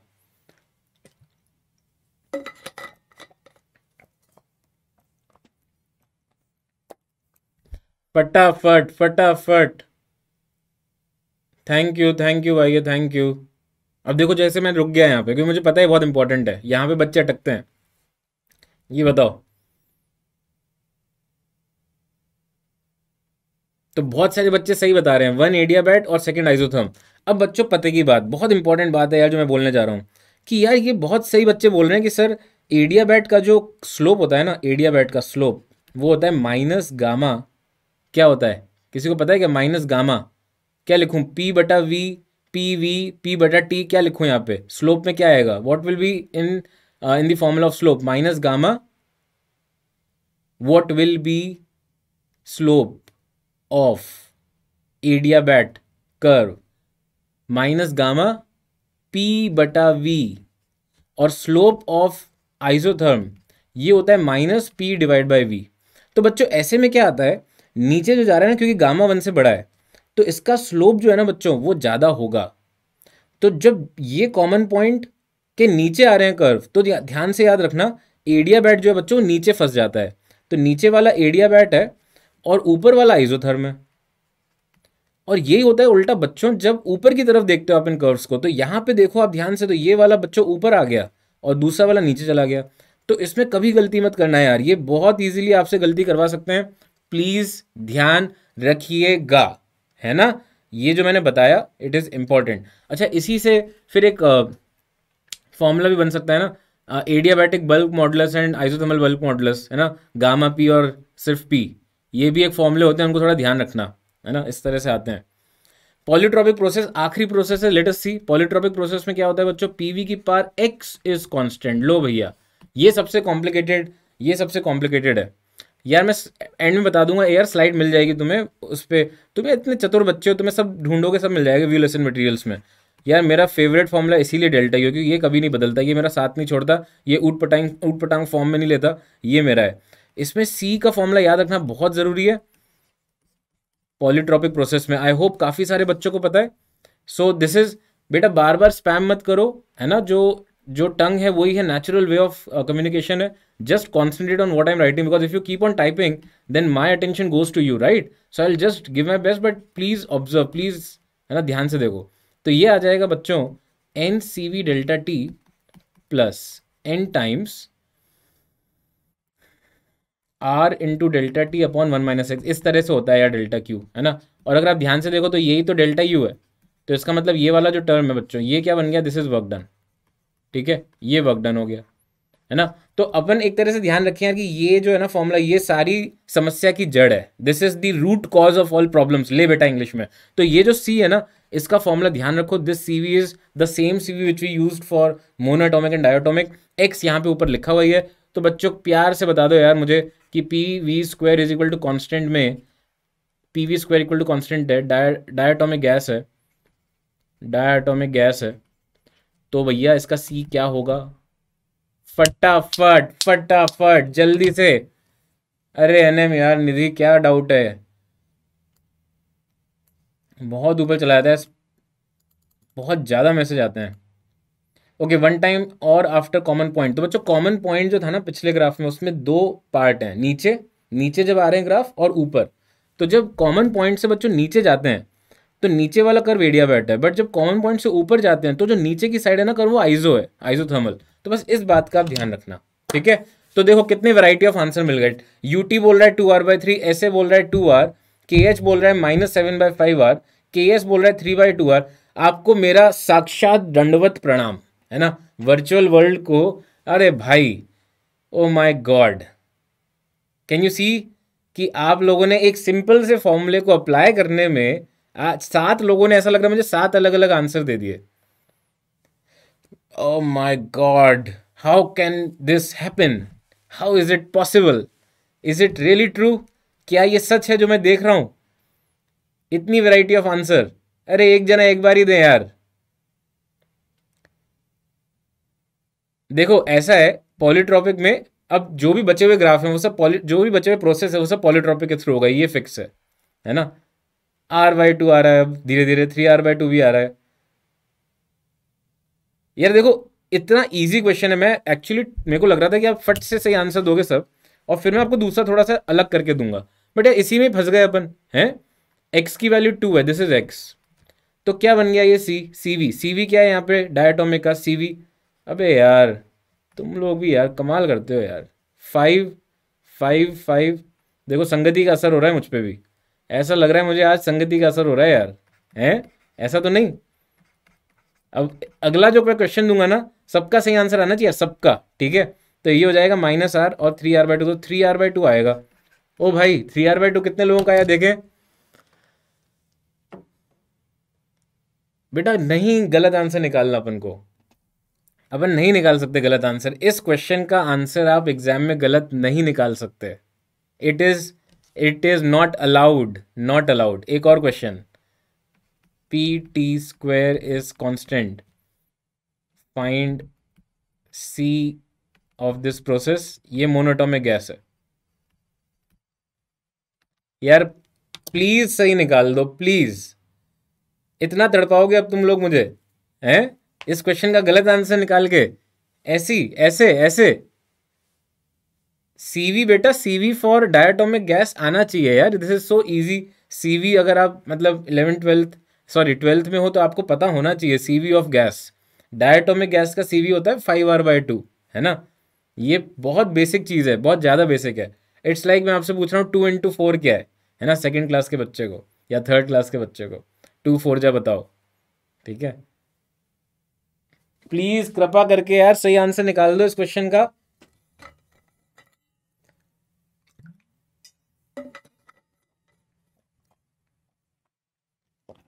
आर के टर्म्स में आएगा यार, आर के टर्म्स में, आर के टर्म्स में। मोनोटोमिक यार इस बार ध्यान रख लेना यार, जल्दबाजी में फिर गलत ना कर दो यार, ऐसे मत करो यार, इतने सारे वैरायटी ऑफ आंसर आ रहे हैं फिर से। अरे यार नहीं, ये सच नहीं हो सकता। अंजलि का 9R/2, लक्ष्य का R। नहीं, ओ माय गॉड, तो ये T को लिख दिया मैंने PV, तो ये बन गया बच्चों P³ V² is constant which implies PV² 2/3 is constant. तो यहाँ पे बच्चों x आ गया, दिस इज x। तो क्या लिखेंगे हम, यहाँ पे कर देता हूँ सॉल्व, फिर मिक्सचर ऑफ गैसेस बताऊंगा। तो C हो जाएगा बच्चों CV + R/1 - x में 2/3 आ गया। मोनोटोमिक का CV होता है बच्चों 3R/2 + 3R, तो ये आ गया बच्चों 6 + 3 9R/2। तो यार कितने कम बच्चों का सही आंसर आया यार, ओ माय गॉड। ऐसे का सही है सिर्फ, BA। यार तुम लोगों का थर्मो बहुत कमजोर है क्या, इतना तो मत करो यार। चेक करो इसे, अंजलि का सही है, बढ़िया।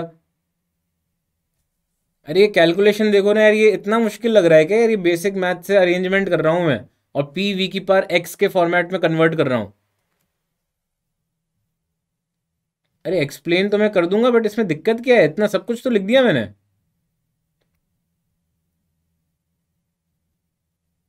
हैं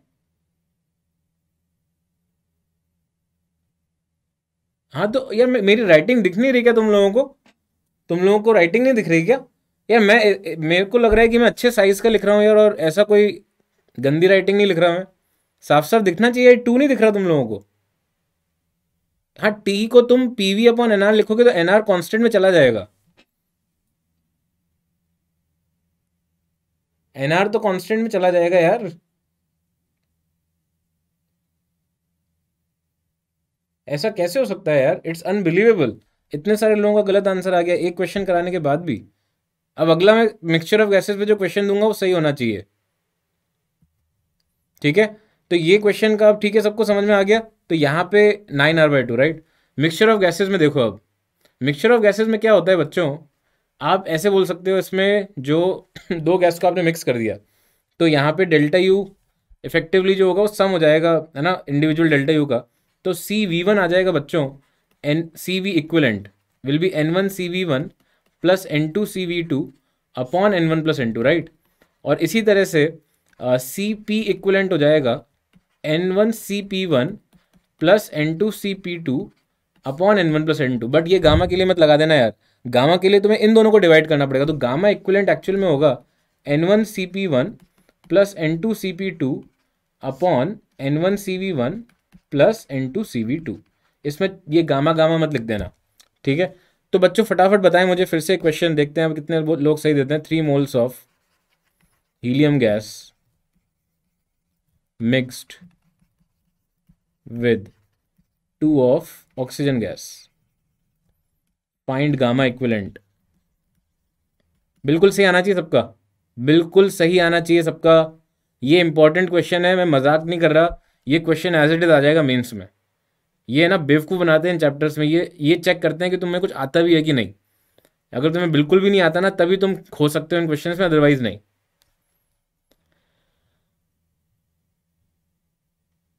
ईजी चीज़ें तो सही करके आनी है बेटा, मुश्किल तो किसी से भी नहीं होती।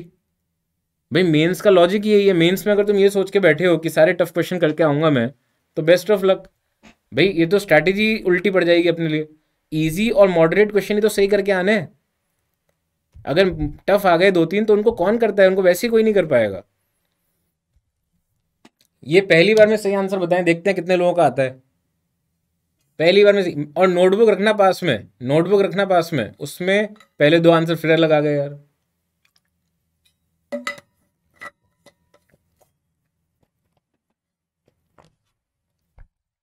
नोटबुक में करो। आज तो झटका लगा यार मुझे एकदम से, मेरे को लग रहा था कि ये तो खट खट निकलेंगे चीज़ें।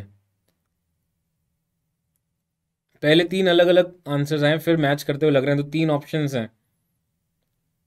3 मोल्स ऑफ हीलियम, उसका सीपी मोनोटोमिक है हीलियम, तो that will be 5r/2 plus 2 into 7r/2 upon 3 into 3r/2।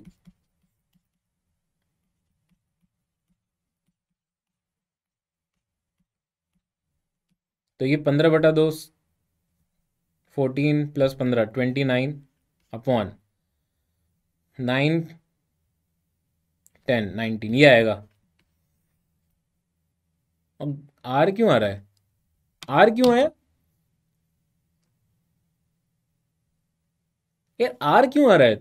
कटना चाहिए ना ऊपर नीचे। भाई सही आंसर दो पहली बार में, है ना, मतलब ये जल्दबाजी मत करो बेटा, एग्जाम में भी प्लीज मत करना, ठीक है, प्लीज मत करना। और अच्छा तुक्का भी लगा सकते हो, कई बार क्या होता है, जैसे ऑप्शंस देखना, इसका होता है 1.67 अप्रॉक्सीमेटली, इसका हो गया 1.4, तो ऑब्वियसली गामा जो इन दोनों के बीच में आएगा। कई बार वो स्टूपिड ऑप्शंस देंगे तो एक ही ऑप्शन बीच में आ रहा होगा, उसको टिक करके आ जाना, ठीक है। चलो करो, अगला सवाल करें।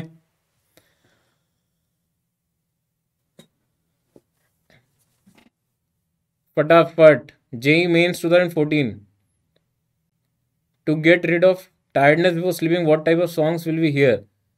मैं तो यार उस वक्त वो आती थी, मतलब मेरे हिसाब से कल हो ना हो कि आई थी मूवी, तो मैं उसके सुनता था गाने कभी कभी। और वो आई थी, कौन सी मूवी थी यार, साथिया, तो उसके गाने सुनता था। वो वॉकमैन था मेरे पास सोनी का, जो जिसमें कैसेट डालते थे। अब आपको तो पता भी नहीं होगा कैसेट होता क्या है, तो मैं सुनता था, बट मैं मतलब पढ़ता था खूब, ठीक है। लुंगी डांस, नहीं लुंगी डांस मेरे टाइम पे नहीं था बेटा, है ना। आजकल तो खैर सॉन्ग्स की तो बहुत वैरायटी है। नहीं सैड सॉन्ग्स नहीं सुनता था, बट बहुत ज़्यादा हल्ला वाले सॉन्ग भी नहीं, मतलब एक शांत दिमाग हो जाता था मेरा, मतलब क्योंकि जब मैं मैथ्स कर रहा होता था तो मैं सॉन्ग सुन लेता था, कोई दिक्कत नहीं है, ठीक है। Hello PS.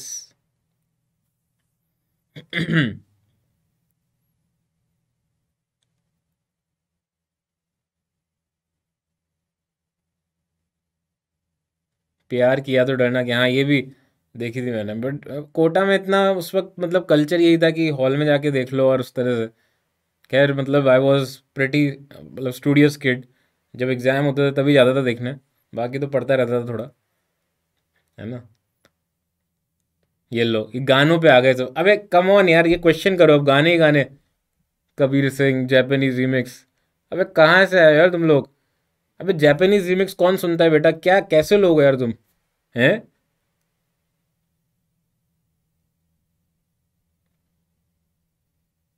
इसीलिए नहीं हो रहे क्वेश्चन, इसीलिए। कोरियन सॉन्ग, जापानीज सॉन्ग, हद है यार। इसीलिए इसीलिए दिमाग उसी में है ना? स्पेनिश। कहाँ जाएगी अपनी ये इंडियन सभ्यता? कहाँ जा रही है, किस दिशा में जा रही है? अरे बच्चों, ये सवाल कर लो। डी। डी आ रहा है क्या? चेक करें। ओ भाई, टाइम पास क्वेश्चन है बिल्कुल, बहुत इजी। अब आप सोच के देखो, बी से सी में सब कुछ तो दे रखा है इसने। ए जो है 400 दे दिया केल्विन, बी 800 केल्विन दे दिया, सी 600 दे दिया। और पूछ रहा है चेंज इन, मतलब अपना फेवरेट चीज पूछ रहा है। तो कुछ करना ही नहीं है, 1 मोल दे दिया। डायटोमिक, तुम लोग डायटोमिक का गलत लिख दोगे पक्का, है ना? बट मैं तो नहीं लिखूंगा गलत। और डेल्टा टी करना है, तो ए से बी में डेल्टा टी इज 400। तो 400 तो ये 1000 आ जाएगा, तो ये तो है ही नहीं ऑप्शन में। बी से सी में, बी से सी लग रहा है -200। बिल्कुल सही है यार, है ना? बहुत ही ज़्यादा इजी क्वेश्चन है। This is absolutely easy. This is delta U from B to C, N C V delta T. Too easy. 4 number का क्वेश्चन था 2014 में। ठीक है। भोजपुरी। अबे कम ऑन यार। बच्चों ध्यान से फोकस करो, नेक्स्ट क्वेश्चन फटाफट। Please solve the next question. अब मैं वही तो कह रहा हूँ, इतना डायरेक्ट क्वेश्चन है ये, जबकि इतनी सारी इन्फॉर्मेशन जरूरत ही नहीं थी। अरे किस बात का आइसोथर्मल, क्या एडियाबैटिक, कुछ जरूरत ही नहीं है, क्यों दे रहे हो भाई? सब टेम्परेचर दे दिया आपने, तो फिर जरूरत क्या है ना? कोई बात नहीं, के कोई बात नहीं, ठीक है। कोई इश्यू नहीं है, आप उसको मैं आगे फॉरवर्ड कर दूंगा, ठीक है।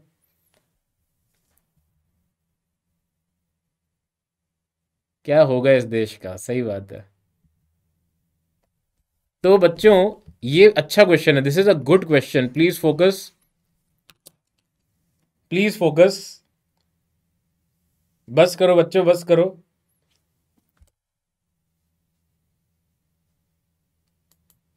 Please focus and solve this question, है ना? मैंने इसको भी टीचर मोड पे ले आया हूँ, अब मुझे कोई मैसेज नहीं दिखेगा। तो मैं चाहूंगा कि सब बच्चे बड़ी शांति से पहला तो काम करें, इसका ग्राफ बनाएं। ग्राफ बनाएं, पीवी ग्राफ देखें कैसा बन रहा है। Please draw a PV graph, है ना? Please draw PV graph. उसके बाद फिर डिस्कस करेंगे हम कि प्रेशर बढ़ा कि नहीं हुआ, वर्क डन पॉजिटिव है नेगेटिव है क्या है, तो वो हम देखेंगे। तो पहले आप इसका पीवी ग्राफ बनाएं। तो मैं आपको पूरे 1 मिनट दे रहा हूँ ये करने के लिए। फटाफट करें, जल्दी से। ये इंपॉर्टेंट जोन चल रहा है थर्मो का, और फिर उसके बाद अपन हीट इंजन और रेफ्रिजरेटर का भी वो इंपॉर्टेंट जोन है। इनमें से पक्का एक क्वेश्चन आना है, 100%। ठीक है, तो ये थोड़ा फोकस रखें, दिमाग इधर उधर मत डेविएट करें अपना, शांति से उसका ग्राफ बनाएं पहले। इतना आपको एक्सप्लेन कर दिया मैंने। एडियाबैट में ये होता है, आइसोथर्म में ये होता है, तो अच्छे से बनना चाहिए सबसे, बिना किसी गलती के। प्यार से बनाओ यार, बहुत मज़ा आएगा। कॉपी रखो पास में, और पेन से बनाना, हवा में नहीं, हवा में नहीं, है ना?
ये ग्राफ समझ में आ रहा है क्या? चेक करो, कितनी शांति थी, अब मज़ा आ गया एकदम से। मेरे को लगा कि मैं एक मोमेंट पे तो ऐसा लगा कि आई एम समवेयर एल्स, है ना। बहुत मज़ा आया। तो देखें, ये जो है बच्चों, ये ग्राफ आपसे भी बना क्या, वापस आपके लिए रिस्पॉन्स के लिए ओपन किया है। स्पैम कृपया करके ना करें। क्या ये ग्राफ सही है, प्लीज़ चेक करें। तो यहाँ पे बच्चों वॉल्यूम जो है V1 से V2 पहले एक्सपैंड कर रहा है आइसोथर्मल, और फिर ये बच्चों उल्टा जा रहा है, एडियाबैटिक कंप्रेशन है। ओके, तो इनिशियल प्रेशर P1 है और फाइनल प्रेशर बच्चों P3 है ना, यहाँ पे P3। ठीक है।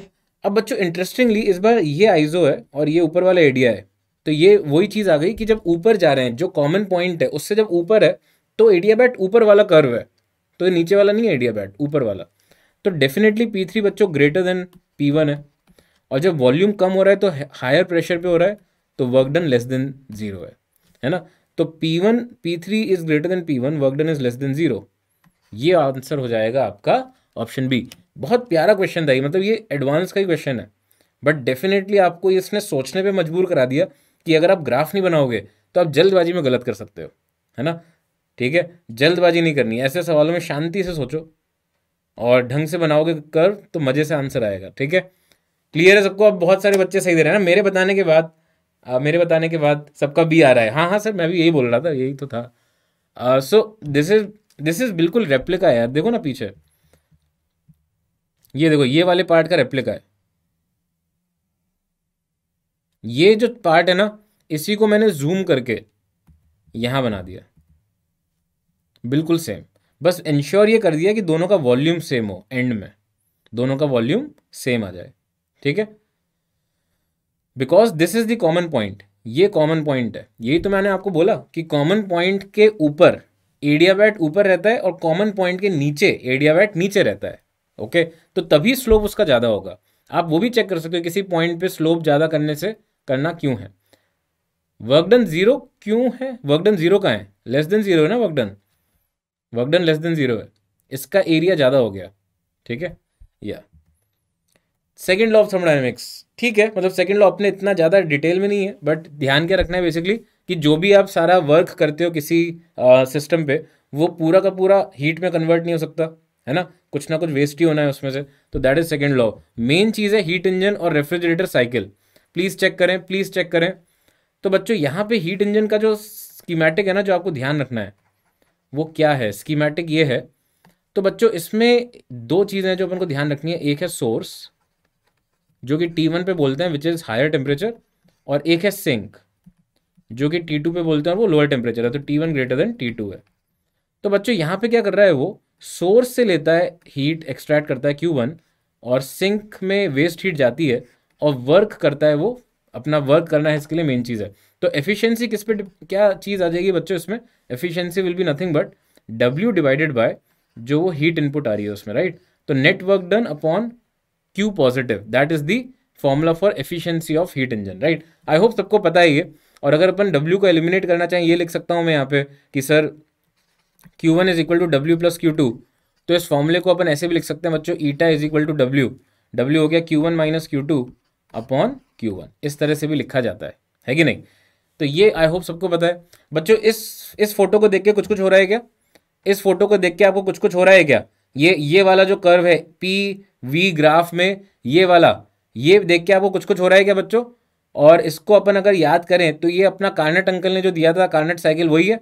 तो ये बच्चों यहाँ पे this part is actually the what, isothermal expansion, फिर होता है एडियाबैटिक एक्सपेंशन, फिर बच्चों आइसोथर्मल कंप्रेशन, और फिर आ गया एडियाबैटिक कंप्रेशन। तो ये जो चार मस्त वाले ग्राफ्स का संगम है, इससे हमारा काइनेट इंजन बनता है और ये मैक्सिमम एफिशिएंसी देता है। तो मैं इसका डेरिवेशन नहीं करने वाला एफिशिएंसी का, बट आपको ये पता होना चाहिए बच्चों, इसमें एफिशिएंसी का जो फॉर्मूला है वो है 1 माइनस T1 अपॉन T2 या T2 अपॉन T1। कृपया करके बताएं कैसा लॉजिक लगाएंगे। T1 अगर बड़ा टेम्परेचर है, T1 बड़ा, अगर T1 बड़ा टेम्परेचर है बच्चों, तो वो पक्का आएगा डिनोमिनेटर में और T2 आ जाएगा न्यूमरेटर में, है कि नहीं। तभी तो 1 से छोटा होगा, ऐसा लॉजिक भी आप लगा सकते हो। तो हायर टेम्परेचर डिनोमिनेटर में और लोअर टेम्परेचर न्यूमरेटर में, ठीक है। तो ये आ जाएगा बच्चों कार्नेट इंजन की एफिशिएंसी का फॉर्मूला, ध्यान रखें। अब चलते हैं दूसरे काम की चीज़ पे, जो है रेफ्रिजरेटर। ये रेफ्रिजरेटर वैसा वाला फ्रिज नहीं है जो अपन जनरली सोचते हैं, बट ये है बहुत इंपॉर्टेंट। और मुझे क्या लगता है ना, हर साल इनको पता है कि रेफ्रिजरेटर किसी को भी नहीं पता। रेफ्रिजरेटर के बारे में अपने सच सच अपने दिल पे हाथ रख के बताओ कि तुम्हें पता है कि सीओपी और एफिशिएंसी के बीच का रिश्ता क्या है। जल्दी से बताना, how many of you know COP and efficiency का फॉर्मूला पता है क्या तुम्हें? सच सच बोलना, झूठ कोई नहीं बोलेगा, जब पाप चढ़ जाएगा, देखना ध्यान से। फटाफट मैसेज करके बताएं, याद है क्या फॉर्मूला? एफिशिएंसी दे दूं और सीओपी निकाल लोगे क्या? सच सच बताओ बच्चों, सच सच, झूठ नहीं बोलेगा कोई भी, सच सच बताना, सच सच। कितने सारे नो आ गए। ये अच्छी बात है कि आप सच बोलते हो, कुछ बच्चों को आता है, चलो अच्छी बात है। बट अगर नहीं पता है आपको, है ना, सीओपी होता क्या है यही नहीं पता, तो बच्चों ध्यान से सुने, ये आपकी जिंदगी परिवर्तन हो रही है ना। और बहुत लॉजिकल फंडा है। आप अपना हीट इंजन वाला ग्राफ याद करो, बहुत ईजी है। हीट इंजन का जो बताया ना आपको schematic, this is very easy, this is very obvious. तो इसी को याद रखो। देखो कैसे, तो हीट इंजन की जगह बस रेफ्रिजरेटर आ जाएगा। अब देखना यहाँ पे क्या है। अरे देखो यार, listen listen carefully, don't worry. तो यहाँ पे बच्चों सिंक को सिंक ही रहने दो, और यहाँ बच्चों है सोर्स। और आपको पता है बच्चों, रेफ्रिजरेटर में क्या होता है, आप ठंडी जगह को और ठंडा करना चाहते हो, तो इफेक्टिवली आप सिंक से एक्सट्रैक्ट कर रहे हो हीट ना। फॉर्मूले सारे वही बनेंगे, क्योंकि है तो वही सेम साइकिल है, उल्टी चल रही है एक तरह से। तो Q2 वही रखो आप जो पीछे रखा, और रेफ्रिजरेटर से सोर्स में जा रहा है Q1। इस बार बच्चों रेफ्रिजरेटर पे वर्क करना पड़ेगा, जो आप बेसिकली आपका फ्रिज है उसके ऊपर वर्क हो रहा है ना। तो वो वर्क होने की वजह से Q2 हीट एक्सट्रैक्ट करेगा। तो बच्चों COP basically efficiency of refrigerator है, सीओपी रेफ्रिजरेटर की एफिशिएंसी है। अब आप बताओ इसमें यूजफुल चीज क्या है भाई, क्या चीज इंपॉर्टेंट है रेफ्रिजरेटर, कितना ठंडा कर रहा है। तो Q2 is the useful thing over है। और तुम्हें क्या देना पड़ रहा है रेफ्रिजरेटर को, तुम्हें देना पड़ रहा है W। So Q2 divided by W is called COP. That is effective efficiency of the refrigerator. And this is basically Q2 upon W। क्या हो जाएगा बच्चों, W। अब यहाँ पे रिश्ता लिखे अपन, तो रिश्ता क्या है यहाँ पे, Q2 plus W is equal to Q1। तो W आ गया बच्चों Q1 माइनस Q2। चेक करो, तो ये COP का फॉर्मूला है। बट ध्यान एक्चुअली रहता नहीं है, अगर आप इसको रटने बैठते हो तो थोड़ा कंफ्यूजन हो जाता है। बट ध्यान क्या रहेगा आपको, अगर मैं अगर बताऊँ ना, तो COP प्लस वन करो। देखो COP प्लस वन, तो COP प्लस वन करते ही ये Q2 ऊपर आएगा, उड़ जाएगा, तो ये Q1 upon Q1 minus Q2 आ गया। अब पीछे जाओ, अब पीछे जाओ, तो Q1 upon Q1 minus Q2, ये बिल्कुल उल्टा है ईटा का, तो ये हो गया 1/eta। Now this is the important formula. Believe नहीं कर सकते बच्चों, 2 बार मेंस में पिछले 10 साल में इस पे क्वेश्चन आया है। आपको लगता है ऐसा कैसी बात कर रहे, 2 बार ही तो आया। अबे 5 मिनट की चीज पे 2 बार क्वेश्चन आ गया, और एक चैप्टर यार अपना काइनेमेटिक्स लॉज ऑफ मोशन, 10 साल में 2 क्वेश्चन आते हैं उसमें। तो सोच के देखो कितना इंपॉर्टेंट है ये अब कोई नहीं भूलेगा भाई। ये क्वेश्चन देखते ही आपको थैंक यू आशीष सर निकल जाना चाहिए एग्जाम में, अगर आ जाए तो। समझ में आ गई बात? सबको अब मेरा आशीर्वाद है कि ये कोई नहीं भूलेगा, ठीक है? क्लियर है सबको? कोई डाउट हो तो बताओ फटाफट फटाफट। कोई डाउट किसी को?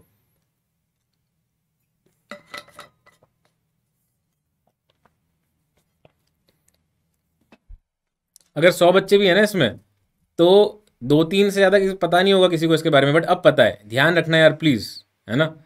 Coefficient of performance, COP sir, coefficient of performance, ठीक है, कोइफिशिएंट ऑफ परफॉर्मेंस बोलते हैं। ओके, इट इज इफेक्टिवली, मतलब एफिशिएंसी हो गया ना यार, एफिशिएंसी ऑफ रेफ्रिजरेटर को रिप्रेजेंट कर रहा है ये, है ना। तो COP जितना ज़्यादा उतना अच्छा है अपने लिए। अब क्वेश्चन करो, क्वेश्चन करो, है ना, इस पे क्वेश्चन करो। कार्नेट इंजन पे ही है वैसे, बट अब देखो ईटा अगर आ गया यार, तो अब COP आ जाएगा ना। रिश्ता बता दिया आपको, अब ढूंढ लेना। अब मैं बोल रहा हूँ तो मैं झूठ तो बोलूंगा नहीं, है ना। मैं, आपको पता ही है कि भाई घमंड नहीं है, अब अपने वो मैं तारीफ नहीं करता, झूठ नहीं बोलता, और क्या चाहिए आपको, ठीक है। तो और कुछ, और क्या एक्सपेक्ट करते हो आप किसी से, तो यही है ना। तो मेन चीज़ हो गई, तो बस आपको बता दिया। और आपको मैंने बोला भी कि क्लास के मैं आपको फंडे भी दे दूंगा, आपको कईयों के दुख दर्द जो है दूर करने के लिए, है ना, मतलब। तो I am there, so don't worry about it, right. Sir आप आए तो फिजिक्स आए, बेटा घमंड बिल्कुल नहीं है। बट आप चाहे कुछ भी बोलें, आप चाहे कितना ही मेरे को मोटिवेट करते रहें, तारीफ कितनी पुल बांध दें, बट घमंड कभी नहीं आएगा, ये मैं गारंटी के साथ बोल सकता हूँ। आना होता तो अब तक आ जाता, है ना, ठीक है। तो अभी आया ही नहीं, तो कैसे आ जाएगा, पॉसिबल ही नहीं है। तो इसका क्वेश्चन का आंसर बट सही निकाले, ये बहुत ज़रूरी है। वहाँ पे टेम्परेचर सबको किस में रखने, केल्विन में, राइट, केल्विन। डिग्री सेल्सियस मत रख देना यार, थर्मोडाइनमिक्स में डिग्री सेल्सियस अपना दुश्मन है, कहीं पे भी डिग्री सेल्सियस मत रखना, है ना। जब तक डेल्टा टी हो तब तक सब ठीक है।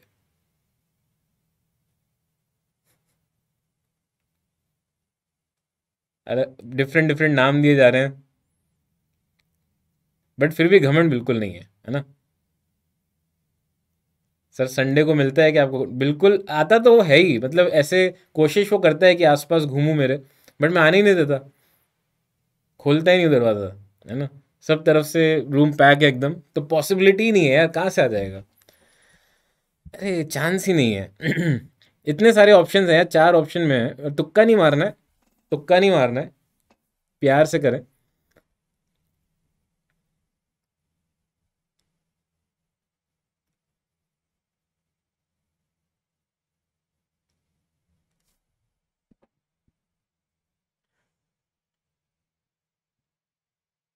नमन का बी आ रहा है, उत्कर्ष का भी बी आ रहा है। आई थिंक सही है, B option seems correct.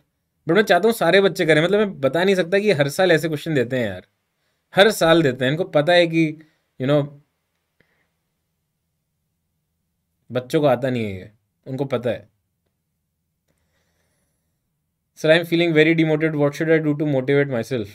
Just don't think about anything else except for maybe working hard. मतलब don't think about the result, don't think about the consequences. Although I know that it's very easy to say sometimes but very difficult to implement, but that is what I do myself, है ना। मैं भी इंसान ही हूँ ना यार, तो मुझे भी तो फील होता है। बट मैं सच बता रहा हूँ, मैं बस ये सोचता हूँ कि यार हर किताब जो भी आप देखोगे ना, तो उसमें हर जगह ये लिखा है, कर्म करते रहो फल की इच्छा मत करो। अपने साथ उल्टा होता है, अपन कर्म करते नहीं और फल की इच्छा करते रहते हैं।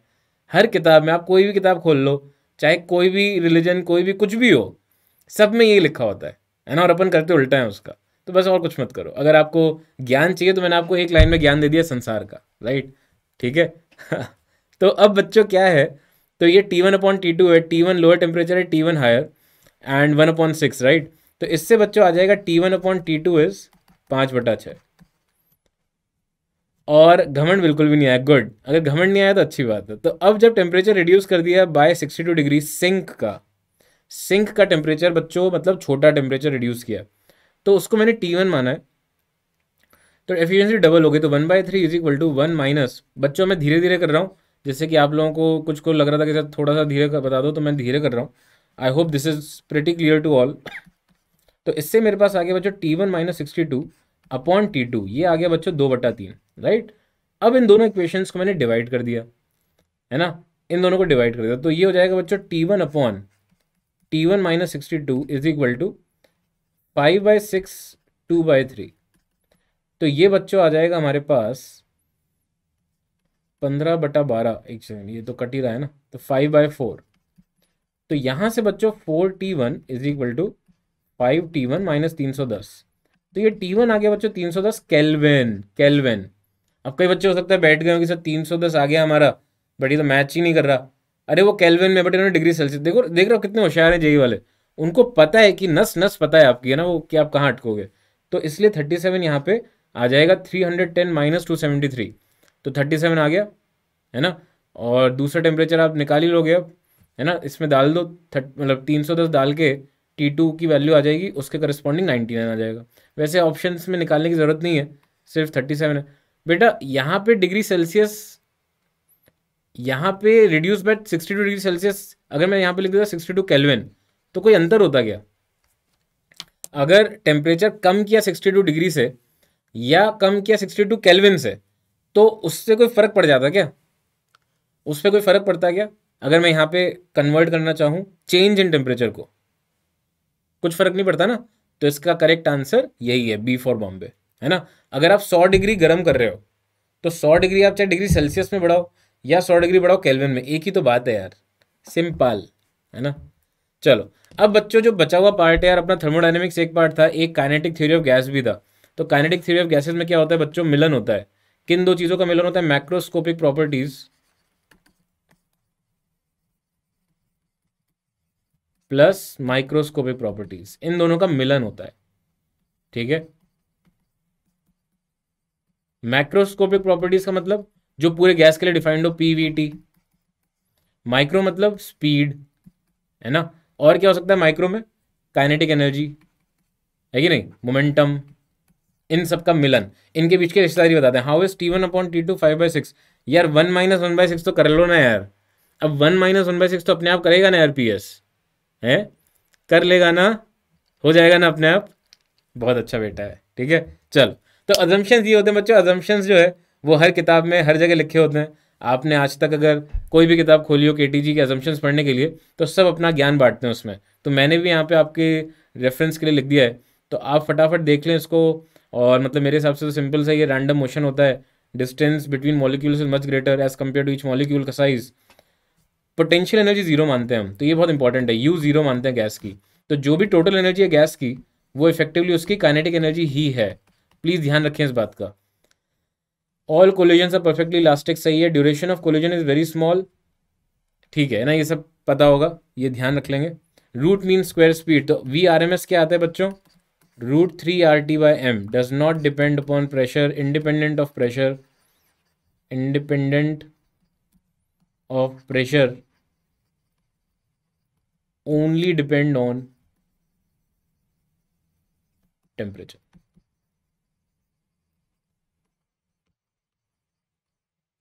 अरे यार, वेरी बैड यार,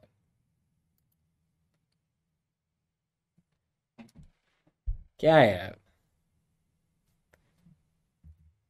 आइडियल गैस इक्वेशन सबको पता होनी चाहिए। अब देखिए, वैसे देखा जाए तो इसमें कुछ है नहीं, सिंपल सी चीज़ है, प्रेशर है। बट इसमें जो गलतियां करते हैं वो क्या होता है कि हम यूनिट ध्यान से नहीं रखते। जैसे प्रेशर की यूनिट होती है N/m², हम क्या यूज़ करते हैं ATM। तो हमें फिजिक्स में वो नहीं करना है। फिजिक्स में क्या चलता है? लॉजिक। और लॉजिक क्या बोलता है कि जो यूनिट है वो ऐसा यूनिट रखो। तो वॉल्यूम क्या है? Metre cube. Number of moles, number तो नंबर है, उसका तो हम क्या कर सकते हैं। बट हाँ, इसका एक फॉर्मूला होता है जो कि केमिस्ट्री में भी आपने बहुत बार पढ़ा हो, N = total mass upon molar mass. तो ये हो गया टोटल मास, और ये कैपिटल M हो गया मोलर मास। R जो है that is universal gas constant. और ये मैं अभी भी बता रहा हूँ, बहुत सारे बच्चों को नहीं पता होगा, है ना। फिजिक्स में क्या लेते हैं, सच सच बताना जल्दी से कि क्या लेते हैं फिजिक्स में। आर की वैल्यू बताएं फटाफट, आर की वैल्यू क्या लेते हैं फिजिक्स में, जल्दी से बताना। क्या लिखूं यहाँ पे? ओ माय गॉड, 8.314 है ना। और PV is nothing but joule per mole kelvin, and we can approximately use this as 25/3, है ना। इसको हम अप्रोक्सीमेटली ये भी ले सकते हैं, ठीक है। तो यहाँ पे बच्चों ध्यान रखना है बस अपन को कि ये वैल्यू फिक्स है। टी जो है that is temperature in kelvin. बहुत ही इजी स्ट्रेट फॉरवर्ड चीज़ें हैं, बट पता होनी चाहिए, है ना। You cannot forget this.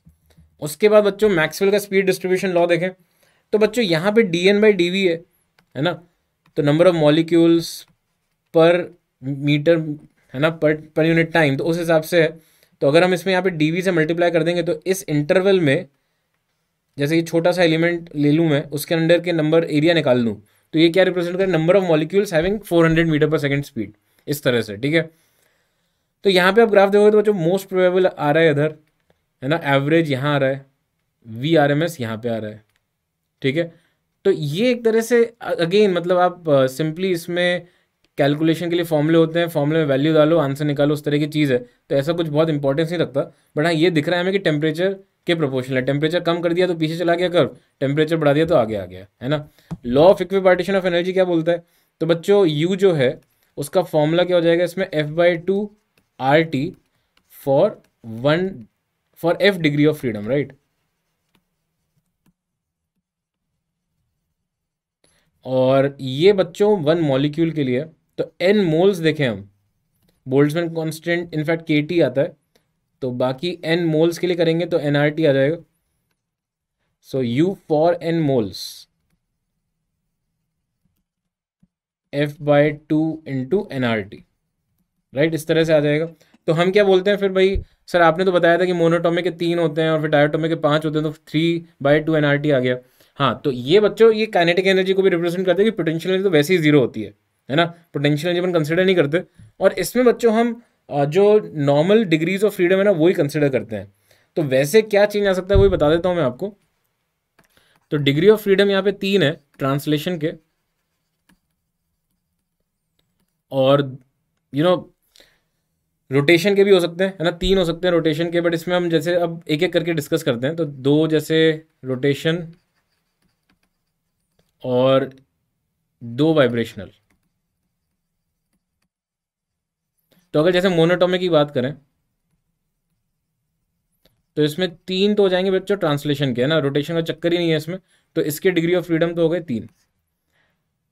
Diatomic की बात करें तो बच्चों इसमें 3 ट्रांसलेशन और 2 रोटेशन मानते हैं अपन। ये जो 2 वाइब्रेशनल है ये एट वेरी हाई टेम्परेचर्स होते हैं, वेरी हाई टेम्परेचर, ठीक है। तो इसके वैसे हम नॉर्मली फिजिक्स में हर जगह डिग्री ऑफ फ्रीडम क्या मानते हैं, 5। अगर स्पेसिफिकली लिखा है, स्पेसिफिकली लिखा है कि भाई वेरी हाई टेम्परेचर है, तो उसके लिए बच्चों हम क्या मानेंगे, उसके लिए फिर डिग्री ऑफ फ्रीडम हम क्या मान लेंगे, 7, है ना। मैक्सिमम यहाँ पे 3 तक जा सकता है, वो फिर अपन ट्रायटोमिक के लिए बोल सकते हैं। तो लीनियर ट्रायटोमिक में भी इतने ही रहेंगे, लीनियर ट्रायटोमिक और फिर नॉन लीनियर ट्रायटोमिक भी आता है ना। तो मतलब इतना यूजफुल नहीं है जनरली, ऐसा कोई मतलब आई डोंट थिंक इतना यूज़ होना है फिजिक्स में, बट अगर फिर भी कभी आ जाए तो 3 ट्रांसलेशन 3 रोटेशन, तो ये हो जाएंगे डिग्री ऑफ फ्रीडम नॉर्मली 6, और अगर वाइब्रेशनल भी ले लिए तो 8 एट वेरी हाई टेम्परेचर, ठीक है। आई होप दिस इज फाइन। तो इसमें कोई डाउट किसी को भी? डिग्री ऑफ फ्रीडम फिजिक्स में बहुत ही सिंपल है, ज़्यादा कॉम्प्लिकेट नहीं कर रहे हैं हम। जो चीज़ें आपको ध्यान होनी चाहिए वो ध्यान रखने वाली चीज़ें मैंने आपको बता दी हैं। या we will have, don't worry about it. So S U बेटा प्लीज़, एस यू बेटा प्लीज़ रुक जा, it's a good class, why you disturbing बेटा। ठीक है रुक गया, I hope he is okay now. बेटा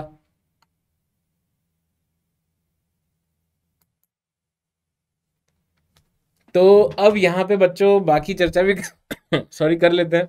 2 क्वेश्चन है इस पे, प्लीज ट्राई करिए। फर्स्ट क्वेश्चन करिए, यहाँ पे सॉल्व करें।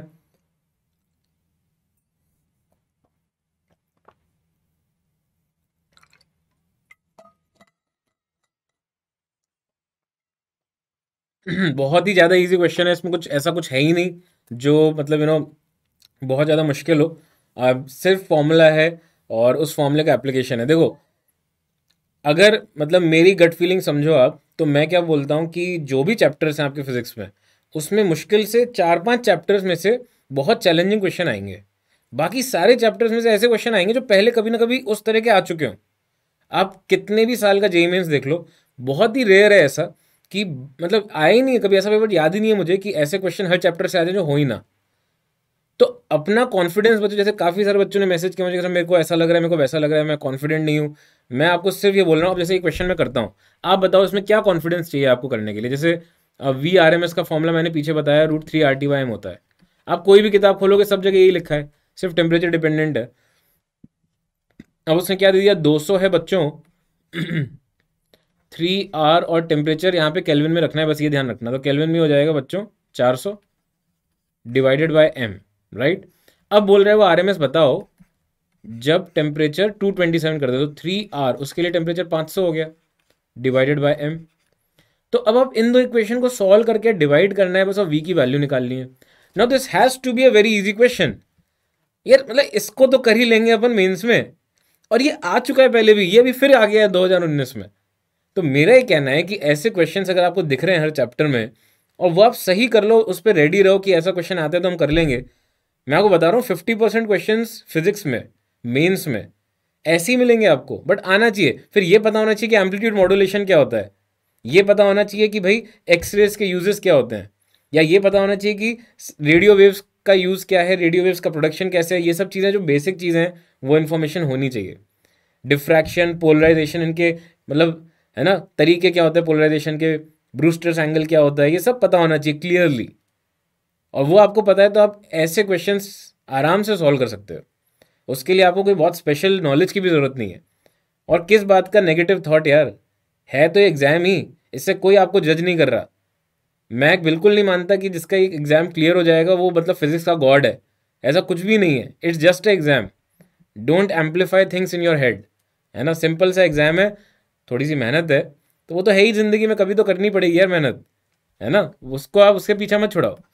तो 200 upon V is equal to, अब आप डिवाइड करो इन दोनों को, तो 3r अपॉन एम पूरा कट जाएगा यार।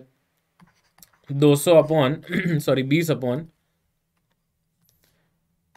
500 का रूट दैट इज 10√5, तो v कितना आ गया बच्चों, 100√5। मतलब इससे इजी क्वेश्चन आपको मिल ही नहीं सकता एग्जाम में, ऐसा लगेगा, बट फिर भी 100% बच्चे सही नहीं करते फॉर श्योर। अब ये क्वेश्चन देखो अगला ट्राई करो, और देखो ये क्वेश्चन ऐसे क्वेश्चन होते हैं ना, इनमें ऐसा फील हो सकता है आपको कि यार ये मतलब एकदम अगेन आपको ऐसा लग सकता है बहुत ही इजी क्वेश्चन है, but then you will think कि यार इसमें तो टाइम लग रहा है ना। तो प्लीज़ इसको फिर से उसी फोकस के साथ कि ये करना तो है ही आपको एग्जाम में, प्लीज़ कोशिश करें और देखें आपसे हो रहा है कि नहीं।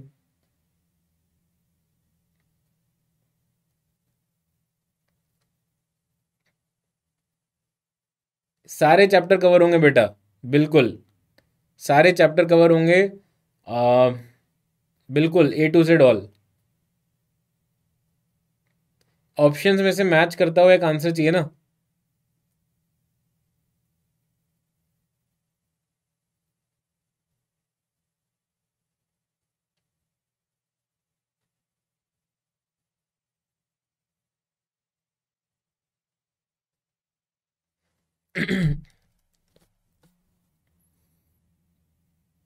बेटा बहुत ही इजी फॉर्मूला है यार, √3 RT/m, √2 RT/m, √8/π RT/m। मतलब केमिस्ट्री में भी तुमने पढ़ा होगा, फिजिक्स में भी यही है, सब जगह सेम ही तो क्वेश्चंस हैं, सेम फॉर्मूले हैं।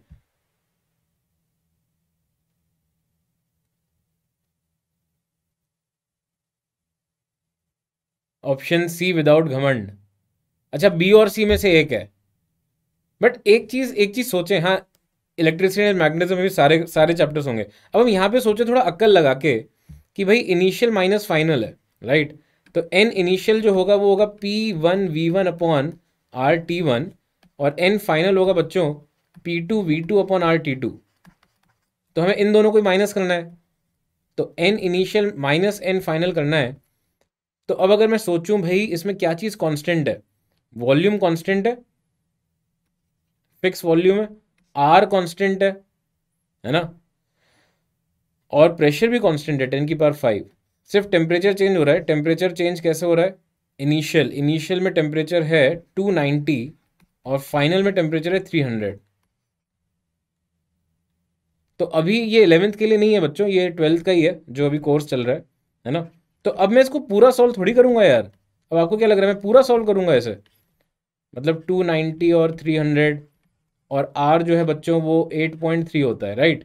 मुझे इससे कोई मतलब नहीं, मुझे दिख रहा है कि यार ये पॉजिटिव नंबर है, तो मेरे को बस कोएफिशिएंट्स देखने कि इन दोनों में से कौन सा सही है। सोच के देखो मैंने क्या बोला, है कि नहीं।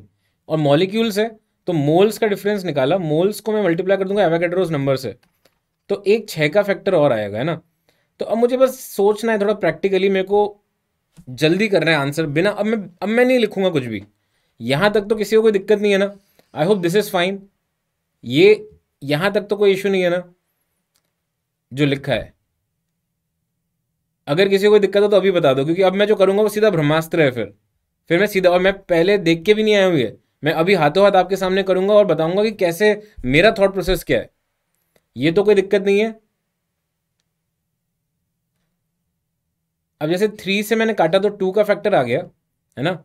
अब देखो मैं क्या सोचूंगा, मैं सोचूंगा यार 1.3 और 2.5 है, तो बहुत दूर दूर है ना। तो मैं सोचूंगा कि यार ये मैं ऐसा कुछ देखूं तो ये भी कट ही जाएगा, अप्रोक्सीमेटली सेम ही तो है कि नहीं। तो बचा 2 और नीचे 8, तो ये फैक्टर तो 2.5 का ही है, कट। मैं पागल थोड़ी हूं अब जो पूरा सॉल्व करूंगा ऐसे, nobody is that mad. I hope किसी ने भी इतना पागलपना नहीं किया है।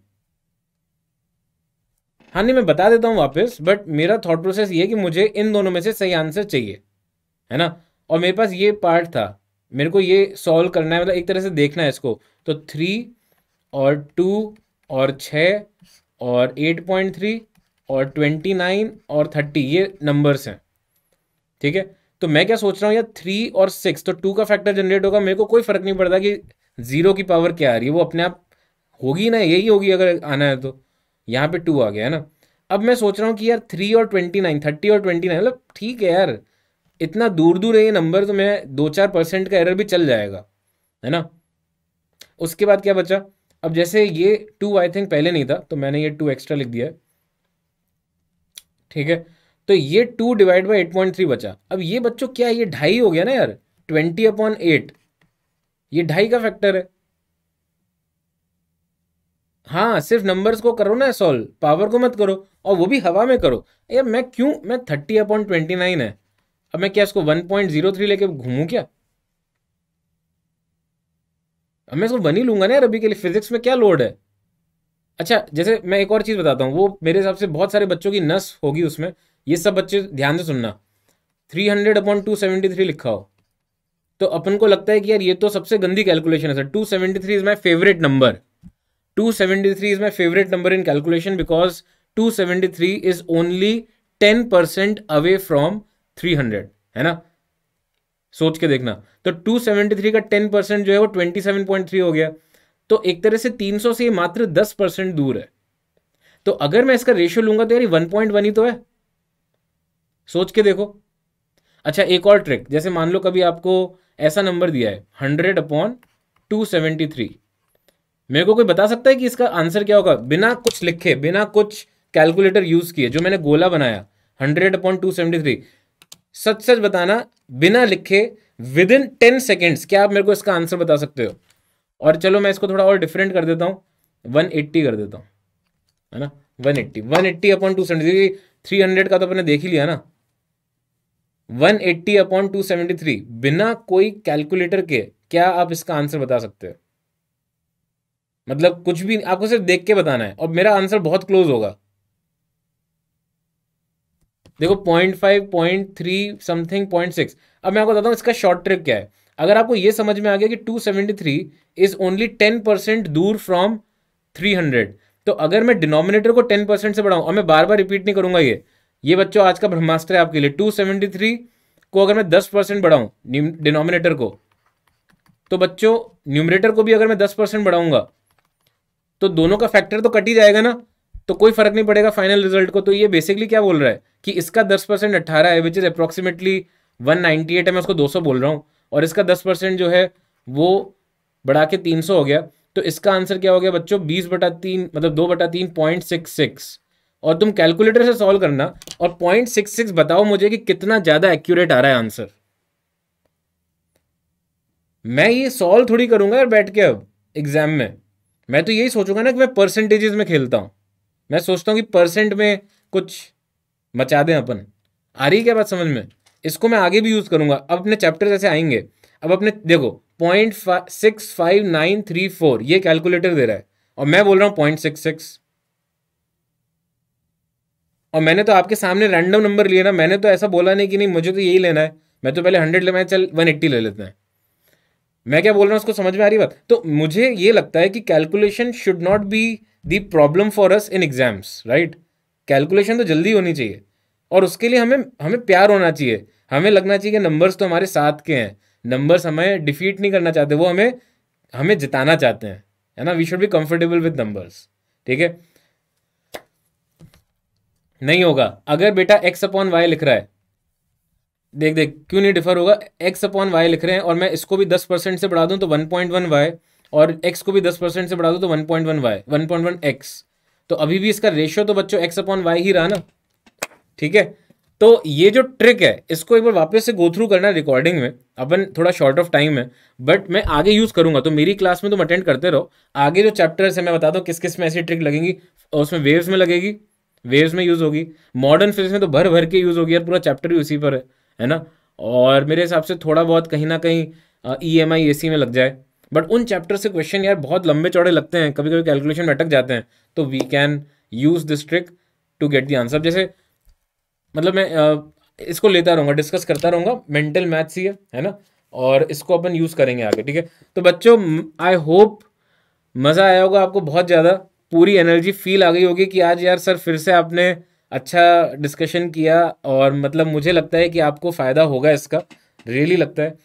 आपके वीडियो लेक्चर्स फॉलो करूँ जेईई मेंस के लिए इनफ होगा, बट बेटा इसके बाद फिर तुझे सेल्फ स्टडी भी करनी होगी, सेल्फ स्टडी भी करनी होगी। बिना सेल्फ स्टडी के यार मतलब पॉसिबल नहीं है। तो वो तो करते रहो, क्वेश्चन सॉल्व करो, है ना। मॉक टेस्ट दो, अब मॉक टेस्ट दो, सब मॉक टेस्ट दो, ठीक है। मॉक टेस्ट दो, फुल वो देना जो अपना ओपन टेस्ट होने वाला है परसों, और ओपन टेस्ट का डिस्कशन भी होगा, मैं लूँगा डिस्कशन, तो उसमें भी आना और वो अपन अच्छे से डिस्कस करेंगे, ठीक है। चलो तो बच्चों, bye bye, take care all of you. I hope you loved it, I hope you liked it. थोड़ा सा अच्छा लगा यार तो कुछ प्यार वगैरह भेज दो, है ना। Thank you, thanks a lot KV, thanks AG A Y. हाँ, सारे चैप्टर्स पढ़ाऊंगा मैं बेटा, सारे चैप्टर्स में कंफर्टेबल हूँ मैं, तो सब पढ़ाऊंगा, कोई दिक्कत नहीं है। शायरी, बेटा शायरी भूल गया मैं, बट अगर तुम्हें 1 मिनट बचा है तो मैं एक जोक सुनाना चाहता हूँ, है ना। और क्योंकि आज एक मतलब मुझे बीच बीच में ऐसे जब होते रहते हैं तो दिमाग मेरा बहुत चलता है, तो मेरे को एक जोक याद आ रहा है। तो अगर तुम बोलोगे, अगर चाहोगे तो तुम्हें बता सकता हूँ, बट उसकी मेरी एक शर्त होती है कि जब जोक खत्म होगा तो कंपलसरीली आपको हंसना पड़ेगा, है ना। कंपलसरीली हंसना पड़ेगा आपको, प्यार भरे messages you will have to send. आप मेरे को, आप ये नहीं भेज सकते कैसा जोक मारा सर आपने, है ना, तो ये नहीं होना चाहिए, ठीक है। तो जोक सुनो। तो बच्चों क्या था, दो फ्रेंड्स थे, और you know they were going for a job interview. तो जॉब इंटरव्यू के लिए बैठे हुए थे, और अंदर इंटरव्यू होना था उनका, है ना। तो उसमें से पहला जो दोस्त है वो गया इंटरव्यू देने। तो वहाँ एग्जामिनर बैठा था, तो उसने उनसे पूछा कि अच्छा बेटा आप मतलब क्या हो, कैसे हो, क्यों हो, वो सब। अच्छा इमेजिन करो कि आप ट्रेन में जा रहे हो और आपको बहुत गर्मी लग रही है और खिड़कियाँ सारी बंद है, तो आप क्या करोगे, है ना। तो उसने बोला अपना अकल लगाते हुए कि ठीक है हाँ सर, वो खिड़की खोल दूंगा। तो एग्जामिनर ने बोला अच्छा खिड़की खोल दोगे, तो अच्छा अब आप ये बताओ कि अगर खिड़की की डायमेंशन वो स्क्वायर शेप्ड है और उसकी थिकनेस जो है वो 2 सेंटीमीटर है, और डायमेंशन जो है बेटा वो 2 फीट बाय 3 फीट है, और ओवरऑल जो रूम है उसकी डायमेंशन जो है वो 6 × 8 × 12 फीट का है, तो बताओ बच्चों, बताओ बेटा कि कितना टाइम लगेगा उस रूम को ठंडा होने में या 5 डिग्री कम होने में। तो वो एकदम गोल हो गया कि ये क्या क्या क्या हुआ ये मेरे साथ, तो वो बता नहीं पाया, तो वो बाहर आ गया। फिर उसने दोस्त ने उससे पूछा कि क्या पूछ रहे हो, तो उन्होंने बता दिया कि ये पूछ रहा है। तो फिर वो अंदर गया दूसरा दोस्त, है ना। तो दूसरे दोस्त को भी बैठाया कि आप कैसे हो, आप कौन हो, आप ये सब करके। अच्छा इमेजिन करो कि आप ट्रेन में हो, और ट्रेन में हो और गर्मी बहुत हो रही है और खिड़की बंद है, तो आप क्या करोगे। तो दूसरे दोस्त ने बोला कि सर मैंने कोट पहना हुआ है तो मैं कोट उतार दूंगा। तो अच्छा फिर भी आपको बहुत गर्मी लग रही है तो आप क्या करोगे, कि अच्छा कोट तो नहीं नहीं शर्ट पहनी हुई तो शर्ट उतार दूंगा। तो नहीं फिर भी बहुत ज़्यादा गर्मी है तो आप क्या करोगे। तो अरे वो बनियान है तो वो बनियान भी उतार दूंगा। अरे फिर भी बहुत ज़्यादा गर्मी लग रही है तो क्या करोगे। तो बोला कुछ भी हो जाए, कुछ भी करूँगा बट खिड़की नहीं खोलूँगा, ठीक है। तो that was the joke for today, है ना। और बच्चों ये जो है ये मुझे ही अच्छी लग सकती है, क्योंकि I could actually imagine it this happening. And वो पक्का इंजीनियर बनेगा, है ना। जो दूसरा दूसरा बंदा था वो पक्का इंजीनियर बनेगा। And thank you for all your loves, for your loves, and you know yeah so all the questions which we did today बच्चों प्रैक्टिस कर लेना, आपको डीपीपी मिलेगी, और यू नो बहुत सारी चीज़ें आप कर सकते हो अमेजोन एकेडमी के ऐप पे। Thanks for all your time, for your effort, great meeting you all. यार इतने सारे मैसेज आ गए कि मुझे अब हाँ सारे चैप्टर्स कवर होंगे, ठीक है, सारे चैप्टर्स कवर होंगे। थैंक्स अ लॉट फॉर हसोइंग on my jokes, and bye bye, good night बच्चों, take care, all the very best, God bless you all. Thanks S D, हंस हंस के पागल हो गए। चलो बहुत बढ़िया, है ना, आपको मज़ा आया, जेन्युइनली आई होप मज़ा आया हो। और या तो आई थिंक आपके मेंस से पहले कवर हो जाएगा सारा, मेंस चालू होने से पहले सब कवर हो जाएगा। तो अगली क्लास में मिलते हैं बच्चों, अगली क्लास फॉर्चुनेटली कल है, तो कल रात को 9 बजे हम मिलेंगे और एसएचएम का डिस्कशन करेंगे, जो कि काफ़ी सारे बच्चों का हो सकता है ऊपर नीचे हो।